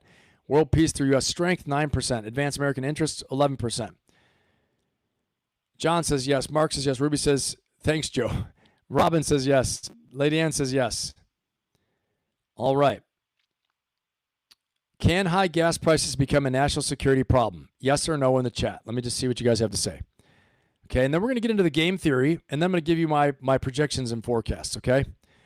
We're going to talk about this game theory here in a second.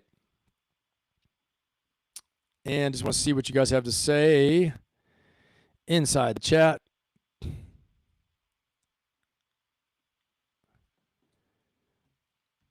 I don't know. I can't tell if I'm frozen or not. I see Joe says maybe. Yeah, I don't think I'm frozen. Normally, because I watch on my phone too, it'll be frozen there, and I'll be like frozen like this, like some kooky look. It's always the best. It's never flattering. It's like one eye's closed. Actually, I should do that sometime. Just stay on here, keep talking, and then freeze myself and see what you guys think. All right, let's go ahead and do this. Here we go. Let's get into the game theory, everybody. It's turning into a Benathon right now. I'm going to put a little drum roll in here. Here we go. Let's get into this game theory. So most people will hear game theory and think of a math class. Forget about that. Here is the working version. It's not chess, okay? Chess has perfect information. This is a bargaining game where neither side can see the other side's cards, and both sides are guessing how much pain the other side can take. It's a lot about pain, okay? The game of chicken we're going to play. It's like pain. What each side is trying to figure out, how much pain can the other side actually absorb? That's what they're trying to figure out. Are their threats real, or are they just bargaining? Can their leadership politically survive making a deal? And will fighting longer improve my position or wreck it? Will it ruin it? I think for the Iranians, it's probably going to hurt them, okay? Does the other side want few concessions? Or does it want me gone completely? What do they want? Okay. Good to hear, Joe. I'm glad it's working. That last one is really everything. Okay. And we're going to come back to it. Does the other side want some concessions, just want some stuff, or do they want me gone? Okay. Both sides have to ask that. So here are the options on both sides of the table. What Washington can do. Washington can escalate the air and sea campaign. What Tehran can do, keep attacking ships and U.S. forces. Okay, keep the straits closed. What Washington can do, send in limited ground forces for one objective. Tehran, pull back attacks, but refuse political concessions. D.C., what Trump can do, launch a full regime removal campaign. Tehran can accept a limited ceasefire. Okay, this is what they have available to them. D.C. can accept a 10-day truce. Tehran can negotiate on Hormuz, the nuclear program. Okay? D.C., what can Trump do and U.S. do? Negotiate a broader settlement. Tehran can widen the war through regional partners, what they're doing with the Houthis right now. And then what can D.C. do? Quietly wind down without a formal deal, and Tehran can rally the population around national survival. Okay? These are all the options. You have to ask yourself, which one of those made you cringe? To me, quietly winding down the war without a formal deal, I think you can't now because Iran is making it too hard. They're attacking. They're going to clearly look like the victor and the winner. Trump can't do that. The American people, I think for the most part, probably will be like, okay, but we all know it's going to cause real problem for our national prestige, our soft power. Again, guys, when we say, why can't we just leave? Well, I'll say why. It's identified as a very important national interest, a core vital national interest right here in the national security strategy. Okay, right here. I pulled these up earlier today. Right in here, these are our core vital national interests. We want to maintain the United States' unrivaled soft power through which we will exercise positive influence throughout the world. I'm going to share this so you guys can see it. We want to maintain the United States' unrivaled soft power through which we can exercise positive influence throughout the world that furthers our interests. In doing so, we will be unapologetic for our country's past and present while respectful of other countries with differing religions, cultures, blah, blah, blah. Okay? And these, again, are our core vital interests. Okay? And it doesn't say that here, but it says it right here at the end, just so we're all tracking. Right here. These are our core vital interests. Make sure we're all tracking on that. Okay. All right. And so that's why. Soft power. You will have no more soft power. You will appear to have weakened your hard power, and then you're going to lower your influence at the same time because you couldn't deal with Iran. Why should we listen to you? In fact, we're gonna push you around now. We're gonna not listen to you as much. You're not that big. We thought you were tougher than you were. And you can't even say FAFO anymore. Well, they FAFO'd, and what happened? Well, they kind of found out. Yeah, they found out for sure. We did a lot of damage to Iran. No doubt about it. Blah, blah, blah. Okay, I know that already. Okay?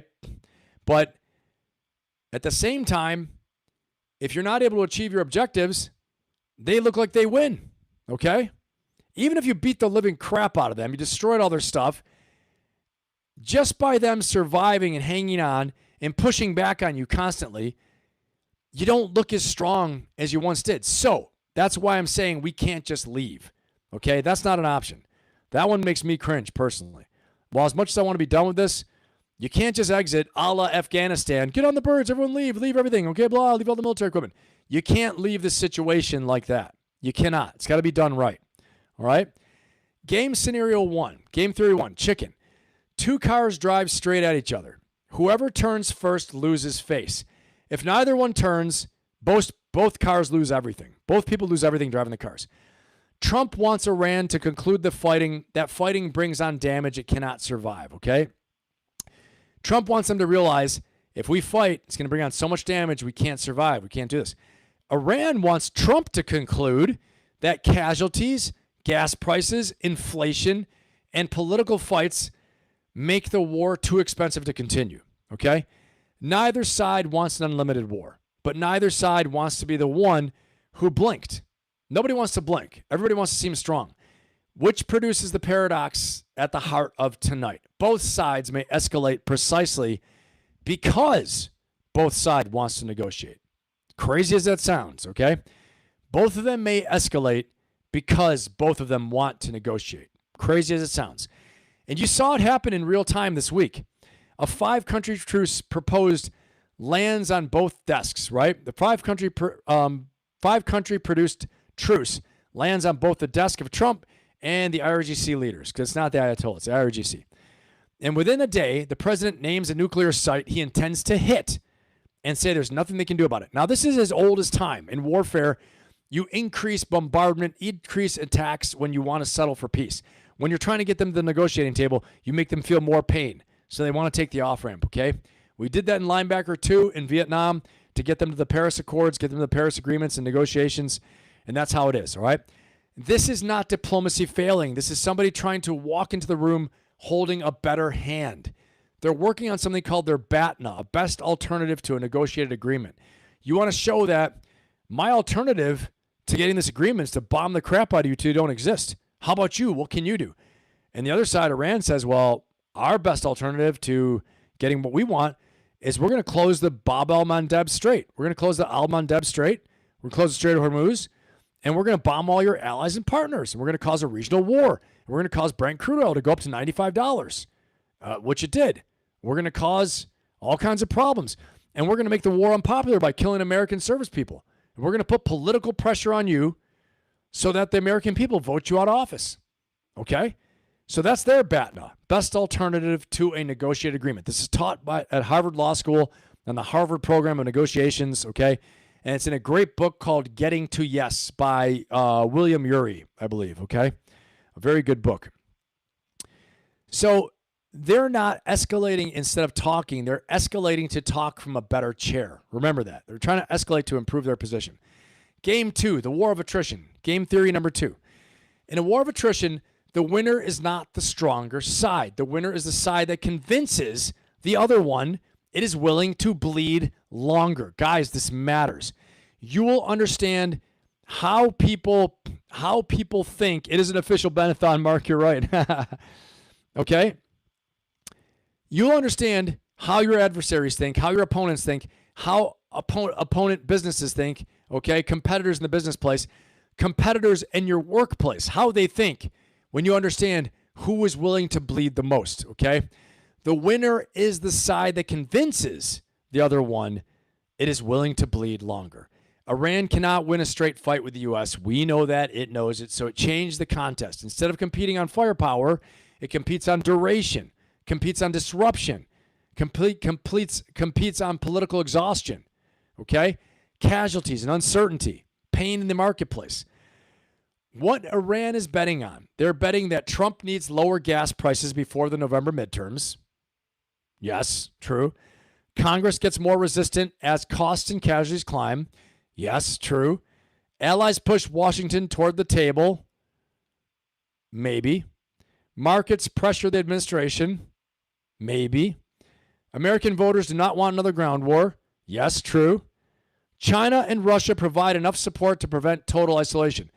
Yes, maybe true. But we've been bombing the hell out of all those land routes, sea routes, all those places. So I don't know, okay? But you guys, tell me in the chat if you think what Iran is betting on is true. Is if they're spot on. Give me a 1 if Iran is betting on the right things. Okay? And then give me a it doesn't mean that they're going to come true, but if the considerations of gas, of Congress, of, American voters not wanting a ground war, they're betting, give me a 1 in the chat if you think they're betting on the right things. Okay? I'm not saying that they're right. I'm saying that their considerations are right. Okay? Hey, I appreciate SRP Valkyrie. Hey, thank you. Appreciate that. Yeah, SRP, I do too. Again, I'll say them again. What Iran is betting on. Trump needs to lower gas prices before the midterm elections, okay? Congress gets more resistant as costs and casualties climb. Allies push Washington toward the table. Market pressures the administration. American voters do not want another ground war. China and Russia provide enough support to prevent total isolation, okay? I want to see what you guys think about that. John says 1. Yeah, I think they're betting on the right things too. John Cougar Mellencamp, dude, what? Awesome, Keith. He's amazing. Lady Ann says 1. All right, guys. So the Houthi move in the Red Sea, in the Straits of Bab el-Mandeb, attacking two Saudi tankers, okay, is exactly the right move. It is exactly the right move. Okay? It fits it. It fits this bet exactly. It does not damage the U.S. militarily. It does not damage the American people directly. I will tell you, I had heard before Iranian leaders saying we're not going to attack the American people or the American homeland. Why do you think? If they do that, all bets are off. If you do a spectacular attack, what we used to call the terrorist attacks, where you kill 1,000 people or 100 people or 50 or 100, whatever, the American people will galvanize behind the administration and say, go get them, okay? Or there'll be a lot more political will.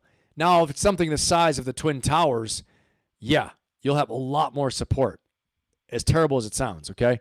But if they start attacking innocent American lives and people who could be even someone who didn't even vote for Trump, and all of a sudden they die from an Iranian attack, you're going to start flipping people, okay? They know that. So they're attacking military targets, shipping targets, things like that, okay? So they don't lose that support in Congress to end the war. It's a very delicate game they're playing, okay? The whole thing is in one sentence is a trust problem, okay? The biggest obstacle to peace is not disagreement about the terms. Both sides could probably write terms that they could live with, 100%. The real problem, the real obstacle is that neither side believes the other side will keep the deal. That's what they believe, okay? Iran will ask, will the U.S. really stop attacking if we pull back? And America asks, will Iran keep Hormuz open or just briefly? Okay? Iran's asking, will they come after the regime anyway if we sign this deal? Will they just come after us in a year and kill us all when they have better intelligence on us? Right? All that stuff. Very, very important, okay? This is called a commitment problem because both sides might prefer peace to war and they still can't get there because neither side trusts the other side to comply once the pressure comes off. They don't believe each other. There's no trust, okay? And why would there be, honestly, okay? And Iran asks as well, will Israel accept this agreement? Will Israel accept the agreement? America asks, will Iran-aligned groups, Hamas, Hezbollah, Houthis, keep attacking our forces, keep attacking the Israeli forces, and we're back at square one all over again, okay? And then Iran has to look at the next administration. Will the next administration walk it away, all right? So we have proof from last month there's no trust. The two sides signed an interim memorandum on June 17th that halted operations, called for reopening Hormuz, and set a 60-day window to negotiate a permanent deal. Did this happen? No. I mean, it did happen, the memorandum did, but nothing happened after that. There's no trust. The whole thing collapsed. And here is the detail that could stop you flat out cold. The reporting says it collapsed largely because the document left the future management of the Strait unresolved. Again, we come full circle back to the Strait. It is the Strait of Hormuz. Okay? The mediators are now trying to fix this whole thing with what one source called ambiguous and elastic language. Okay? I'm going to read it one more time for you. I'm going to say this one more time for you. The war started over vague wording in a paragraph, the June 17th memorandum, okay? The war restarted. Let me say it restarted over vague wording in a paragraph, okay? Every one of you have signed something fuzzy, a clause that's fuzzy because you decided to work out later, right? Ambiguity is not a way to get to yes. Ambiguity is a fight you have scheduled for the future without putting it on the calendar. And notice the second order damage here. Because the first deal fell apart, both sides now believe a pause is just the other guy reloading. That's what they believe, okay? That is why the U.S. is reportedly asking for a longer ceasefire than 10 days. I haven't seen this yet, okay? But allegedly, reporting is saying that. Once the trust breaks, everything gets more expensive. Hey, SRP Valkyrie, thank you so much, man. Awesome. Thank you very much. Give you a big round of applause here. Do all of our formalities. Appreciate that. Everybody put a round of applause, big emoji hands together for SRP Valkyrie. Thank you very much. I appreciate you. I'm going to read here in a second. Thank you so much. SRP says, I have been up since 0400 and I will be in a few hours. This is the end of my fingers typing before I face plant into the keyboard. Great content as always. Everyone share. Thank you so much. I really appreciate you. It means a lot.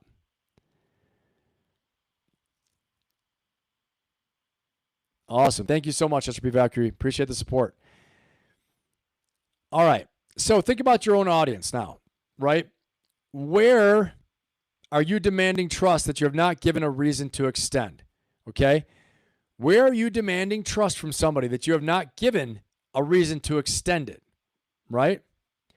You've not given anyone a reason to extend it. Like you want to be trusted, but you're always late. You want to be trusted, but you don't do the job right. You want to be trusted, but you don't show up. You want to be trusted, you don't call. You want to be trusted, but you don't do X, Y, and Z. You don't do the damn things, okay? You want to ask yourself these questions. Am I trustworthy? Have I built trust? Again, guys, what we're not doing is we're not just doing a breaking news story. This isn't a political channel. We are doing a leadership case study, decision-making case study, using the biggest case out there right now, okay? The war in Iran for decision-making, risk analysis, leadership, all those things, okay? And strategy. That's what we're doing. That failed partnership, the department that will not cooperate, the merger that never really merged, 9 times out of 10, it's not a disagreement about terms. It's that nobody built a mechanism to make one person trust the other. You don't make the promises believable. In business, this fix has a name. Escrow, milestone payments, a third party, okay? An independent, objective person who can be the auditor. Phased commitments, an arbiter, okay? Phased commitments where each side proves itself before the next step. Guys, we used to talk about this when we're dealing with someone we had to build trust with, okay? Let's say in operations where we had to trust someone that was not in our unit, not in our force, not an American. They had to prove themselves by doing little tasks first, right? Show me where this is, show me where that is. You already knew the answer. You're trying to make sure that they're not lying to you, okay? And look at what the mediators are actually proposing. Not trust, a mechanism. A separate lanes with separate guarantees, a middle corridor, joint management with a neutral third party. The third parties are very important to say, yeah, I'm calling bullshit on that. That's crazy what you're doing right now. I'm saying that's good. I'm saying that's bad. I'm saying that both of you have to figure this out, okay? Hey, Joe Saunders, thank you, man. I appreciate you. Thank you so much, Joe. Going to give you a big round of applause here as well. Everyone put your hands together for Joe Saunders. Big round of applause right there, and I'm going to read it in a second. Thank you, Joe Saunders. Appreciate you. Big round of damn applause. Put your emoji hands together. And Joe says, I hear you, brother. Saddam invoked the shadow of fear of Vietnam as a gamble during the first war, thinking we'd pause. Yeah, that's right. The first Gulf War. That's right. We didn't. I remember he was saying this will be the mother of all battles. We're going to lose. You're going to lose 70%. 70% of your forces. They said 70% casualties. I remember that for the Gulf War. You guys were facing 70% casualties. That's what they said. So no matter how the war turned out, being fast with our armor and our airstrikes winning the day, precision strikes winning the day, and all that, still very, very scary for those guys going into that initial Gulf War, because we didn't know what was going to happen. Saddam had a massive army, a fifth largest army in the world. We didn't know how well our night vision, our precision lasers, all the stuff like that worked. We found out in that war for sure. Cedric, what's up, man? Good to have you here, brother. What's up, Cedric? Hey, Buff. Good to have you. Good to have you here, Buff. All right, let's go. Remember this, okay? Nobody has to believe anybody if the structure does the work. The escape from a trust problem, anytime you have it, okay, is never a better argument. It's just a better mechanism, a better system, a better structure, okay, where the trust is built by trust-building things. You do trust building to build trust. Oh, imagine that, Ben. No kidding. Keep your word on small things, right? Small things become all things. They build up, and that's how you do it.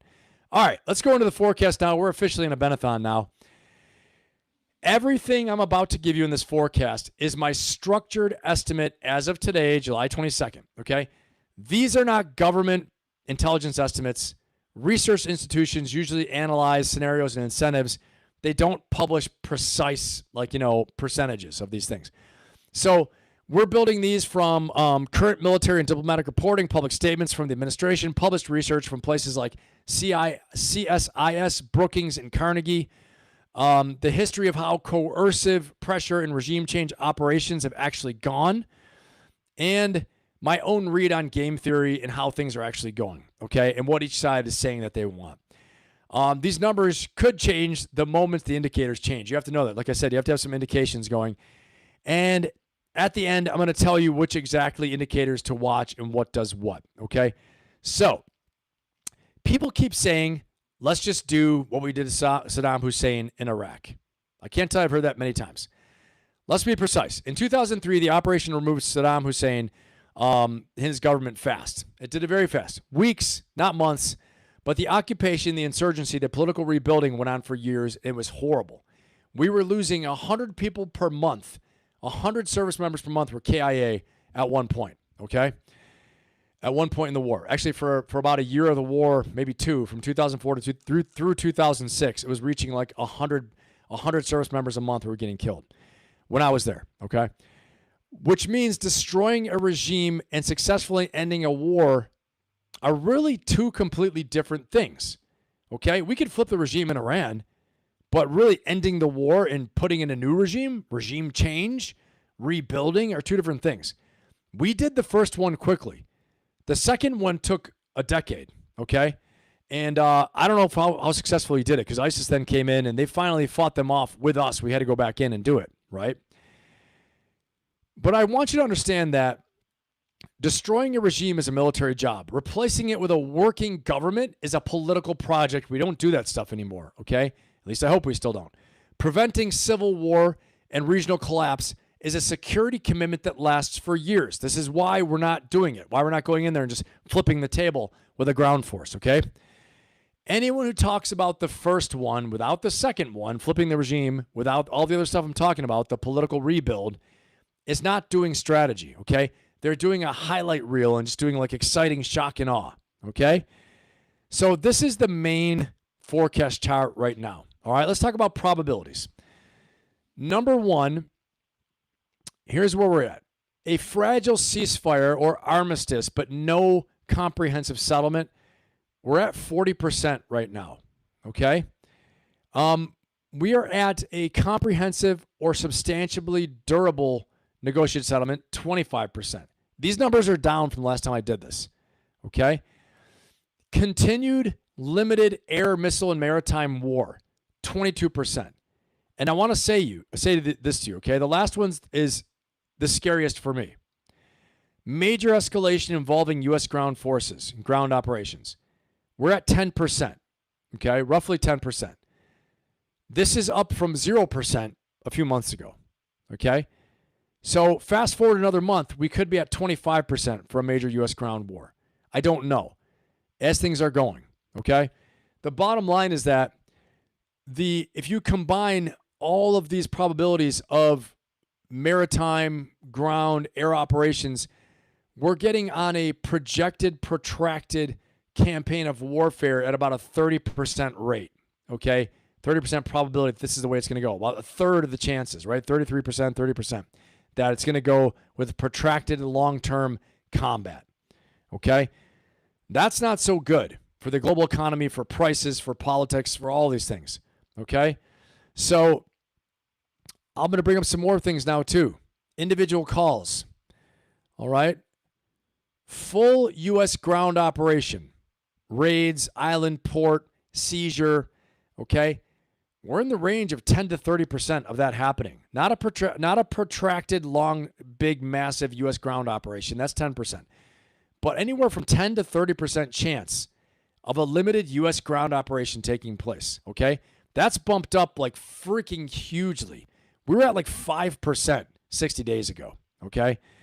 Regime collapse or removal by any mechanism, 10 to 20%, okay? So all these things are going up. Now, there is some good news here. The good news is that the probabilities are saying that major fighting stops or drops sharply before January 1st is roughly about 60%. Okay, the range is 55 to 75%. So by January 1st, we're thinking major fighting will stop and be done by January 1st. I mean, I hope so. It's a friggin' year. Okay? It's a year.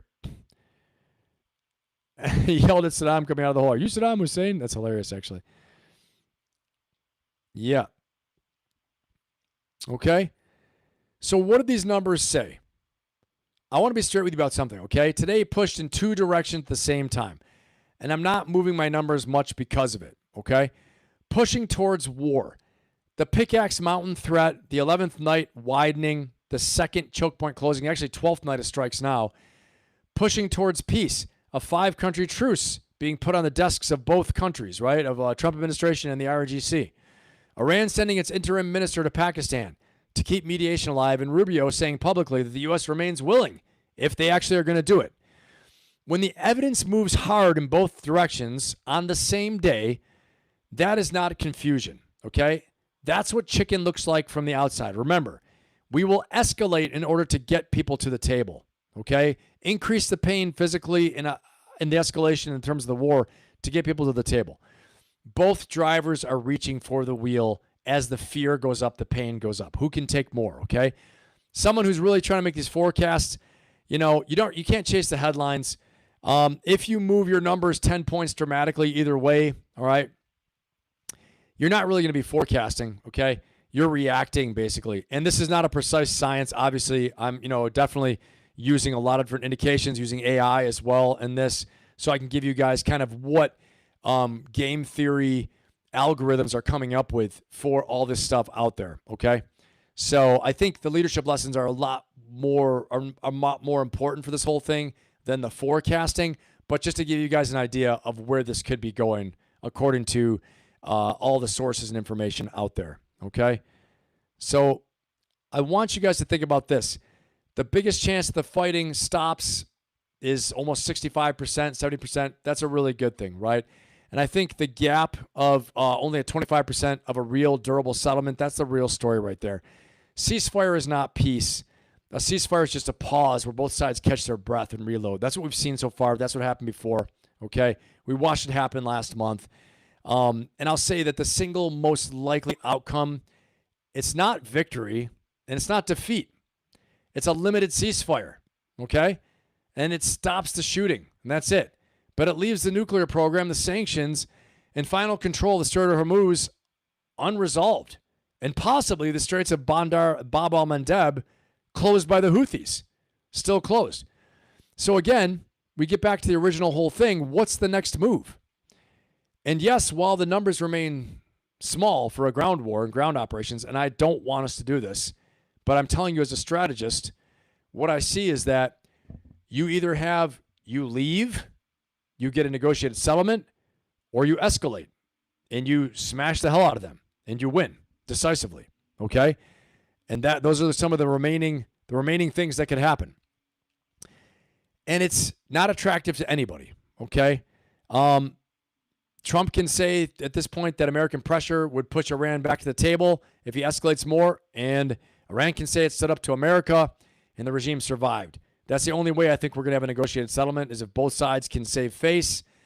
But as things stand, as they expand the war regionally, and as the U.S. is not able to crack the nut of the Strait of Hormuz or get them to the table, you're going to look to see more escalation. And again, I say, what's the one thing left, right? The one thing left is the ground option or increasing the pain from the air. But again, as we all know, air operations have never brought down a regime. Okay, can they bring them to the negotiating table? Yes, they can. Yes, they can. But if they won't come, there's going to come a point where we're going to have to make a decision. Do we take them? Do we take them by the ground operations, and we do the most decisive thing possible, and we expend more blood and treasure? And I said in the very beginning, are your goals and your ends worth this method? Is it worth it? Right? Hey, Ruby, thank you so much. I appreciate your support. Thank you, Ruby. All right, we're going to give... Thanks, Ruby. Appreciate that. The Benathons are always fun. I'm on a roll now, so thank you for being here with me. Big round of applause for Ruby. Thank you, Ruby. Appreciate your support. It means a lot. Thank you so much. Yeah, absolutely awesome. Put your emoji hands together for Ruby, everybody. Woo! Awesome. Thank you so much.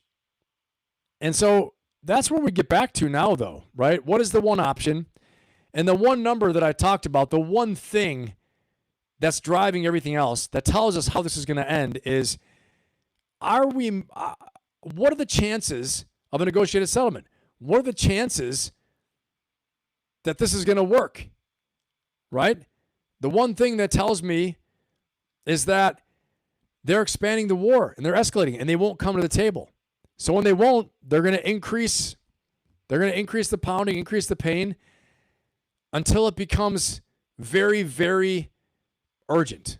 And when it becomes urgent, you pull out all the stops and you do what needs to be done. Okay? And so that's the scary thing here. And we're going to see what happens.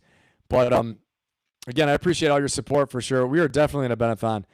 So I think we're going to have a lot to see from a ground operation. We're going to see, as of right now, the regime is surviving. Okay? And if the regime is surviving and won't do a negotiated settlement, they're going to have to take decisive action on them at some point. And it might be after the midterm elections. Guys, put a 1 in the chat if you think we're going to do ground operations after the midterm elections. After the midterm elections are over, and I think that's when we would see the major ground operations. We would probably see deployment orders right after the midterms and see the buildup, and it might be something that is next January if we see a major ground operation. I hope not. I hope I'm wrong. I've said this 5,000 times in this channel. I hope I'm wrong. But when I said this is going to be longer than 3 weeks, who remembers? Remember me telling this, guys? I said, first of all, we're going to attack them tonight. We did it. Okay? And I'm not saying like, I'm Nostradamus over here. I know everything. Okay? I'm saying, hate to tell you so. Hate to say I said so, right? Hate to say I told you so, but it wasn't 3 weeks. It wasn't 6 weeks. It wasn't 3 months. We're pushing on 6 months at the end of August. And then all of a sudden, we're going to go to the midterm elections. And after the midterms, if we're still going over there and still doing this stuff, and the regime hasn't capitulated and no deal, and they're still doing all their BS they're doing, you're going to look to see a ground war. That's what I think. Okay? Or a major, major turn up. Okay? Yeah, right. Well, there you go. Yep. There you go, Paul. Right. It could be any number of reasons, right? We win. I'm saying, Trump. I say Trump. Trump wins. The Republicans win. The Republicans lose. Whatever their justification is. Okay? Yeah, expect lots of surprises. We shall see for sure. Okay? So, Hey, it has been absolutely awesome to be here with you guys tonight. And if you got a lot out of this, I totally encourage you. If tonight challenged how you think on this and your leadership and your strategy, and you learn something about strategy, decision-making, risk assessments, planning, objectives, the ends, ways, and means, having an operational mindset and strategic mindset for your business, for your life, cost-imposing strategy, deterrence, compellence, all those things, coercion. Make sure you subscribe, number one, like, subscribe, and share, okay? And then share this with somebody who's going to need it, all right? And then I would love to see you come and join us in our Ferocious Optimist, okay? Our Ferocious Optimist coaching membership, and on our Inner Circle as well, too. The Inner Circle is going live tomorrow. I would love to see you in the Inner Circle. And, of course, if you're ready to do one-on-one coaching with me, all of the links are inside my bio. Book a no-fee discovery session with me, and we'll talk about what you're working on and see if I'm a good fit. Cedric, man, you the man. I appreciate you. Thank you. Very generous of you, Cedric. Thank you so much. Cedric is a member of the Mastermind, brother. I appreciate you, man. Hope you don't mind me calling you out, but, yep, Cedric will be in there as well. Cedric, thank you so much. I appreciate it. Everyone, big round of applause for Cedric. Put your emoji hands together. Fire it up. You might just cause me to put on some of the music ahead of time. Thank you, Cedric. Cedric is a card-carrying member and a friend of the Ben Pappas channel, and he is a ferocious optimist. Appreciate you, brother. Thank you so much. It means a lot, man. I really appreciate it. Appreciate the support. Very, very generous of Cedric. Cedric, very generous, very generous. I appreciate you so much, guys. And if you got something out of this tonight, okay, like, subscribe, and share. If you're new here, welcome to the best chat on YouTube. Like I say, I will tell you, many people that have been in this chat and on this show, including Hunter Rip Rawlings, right?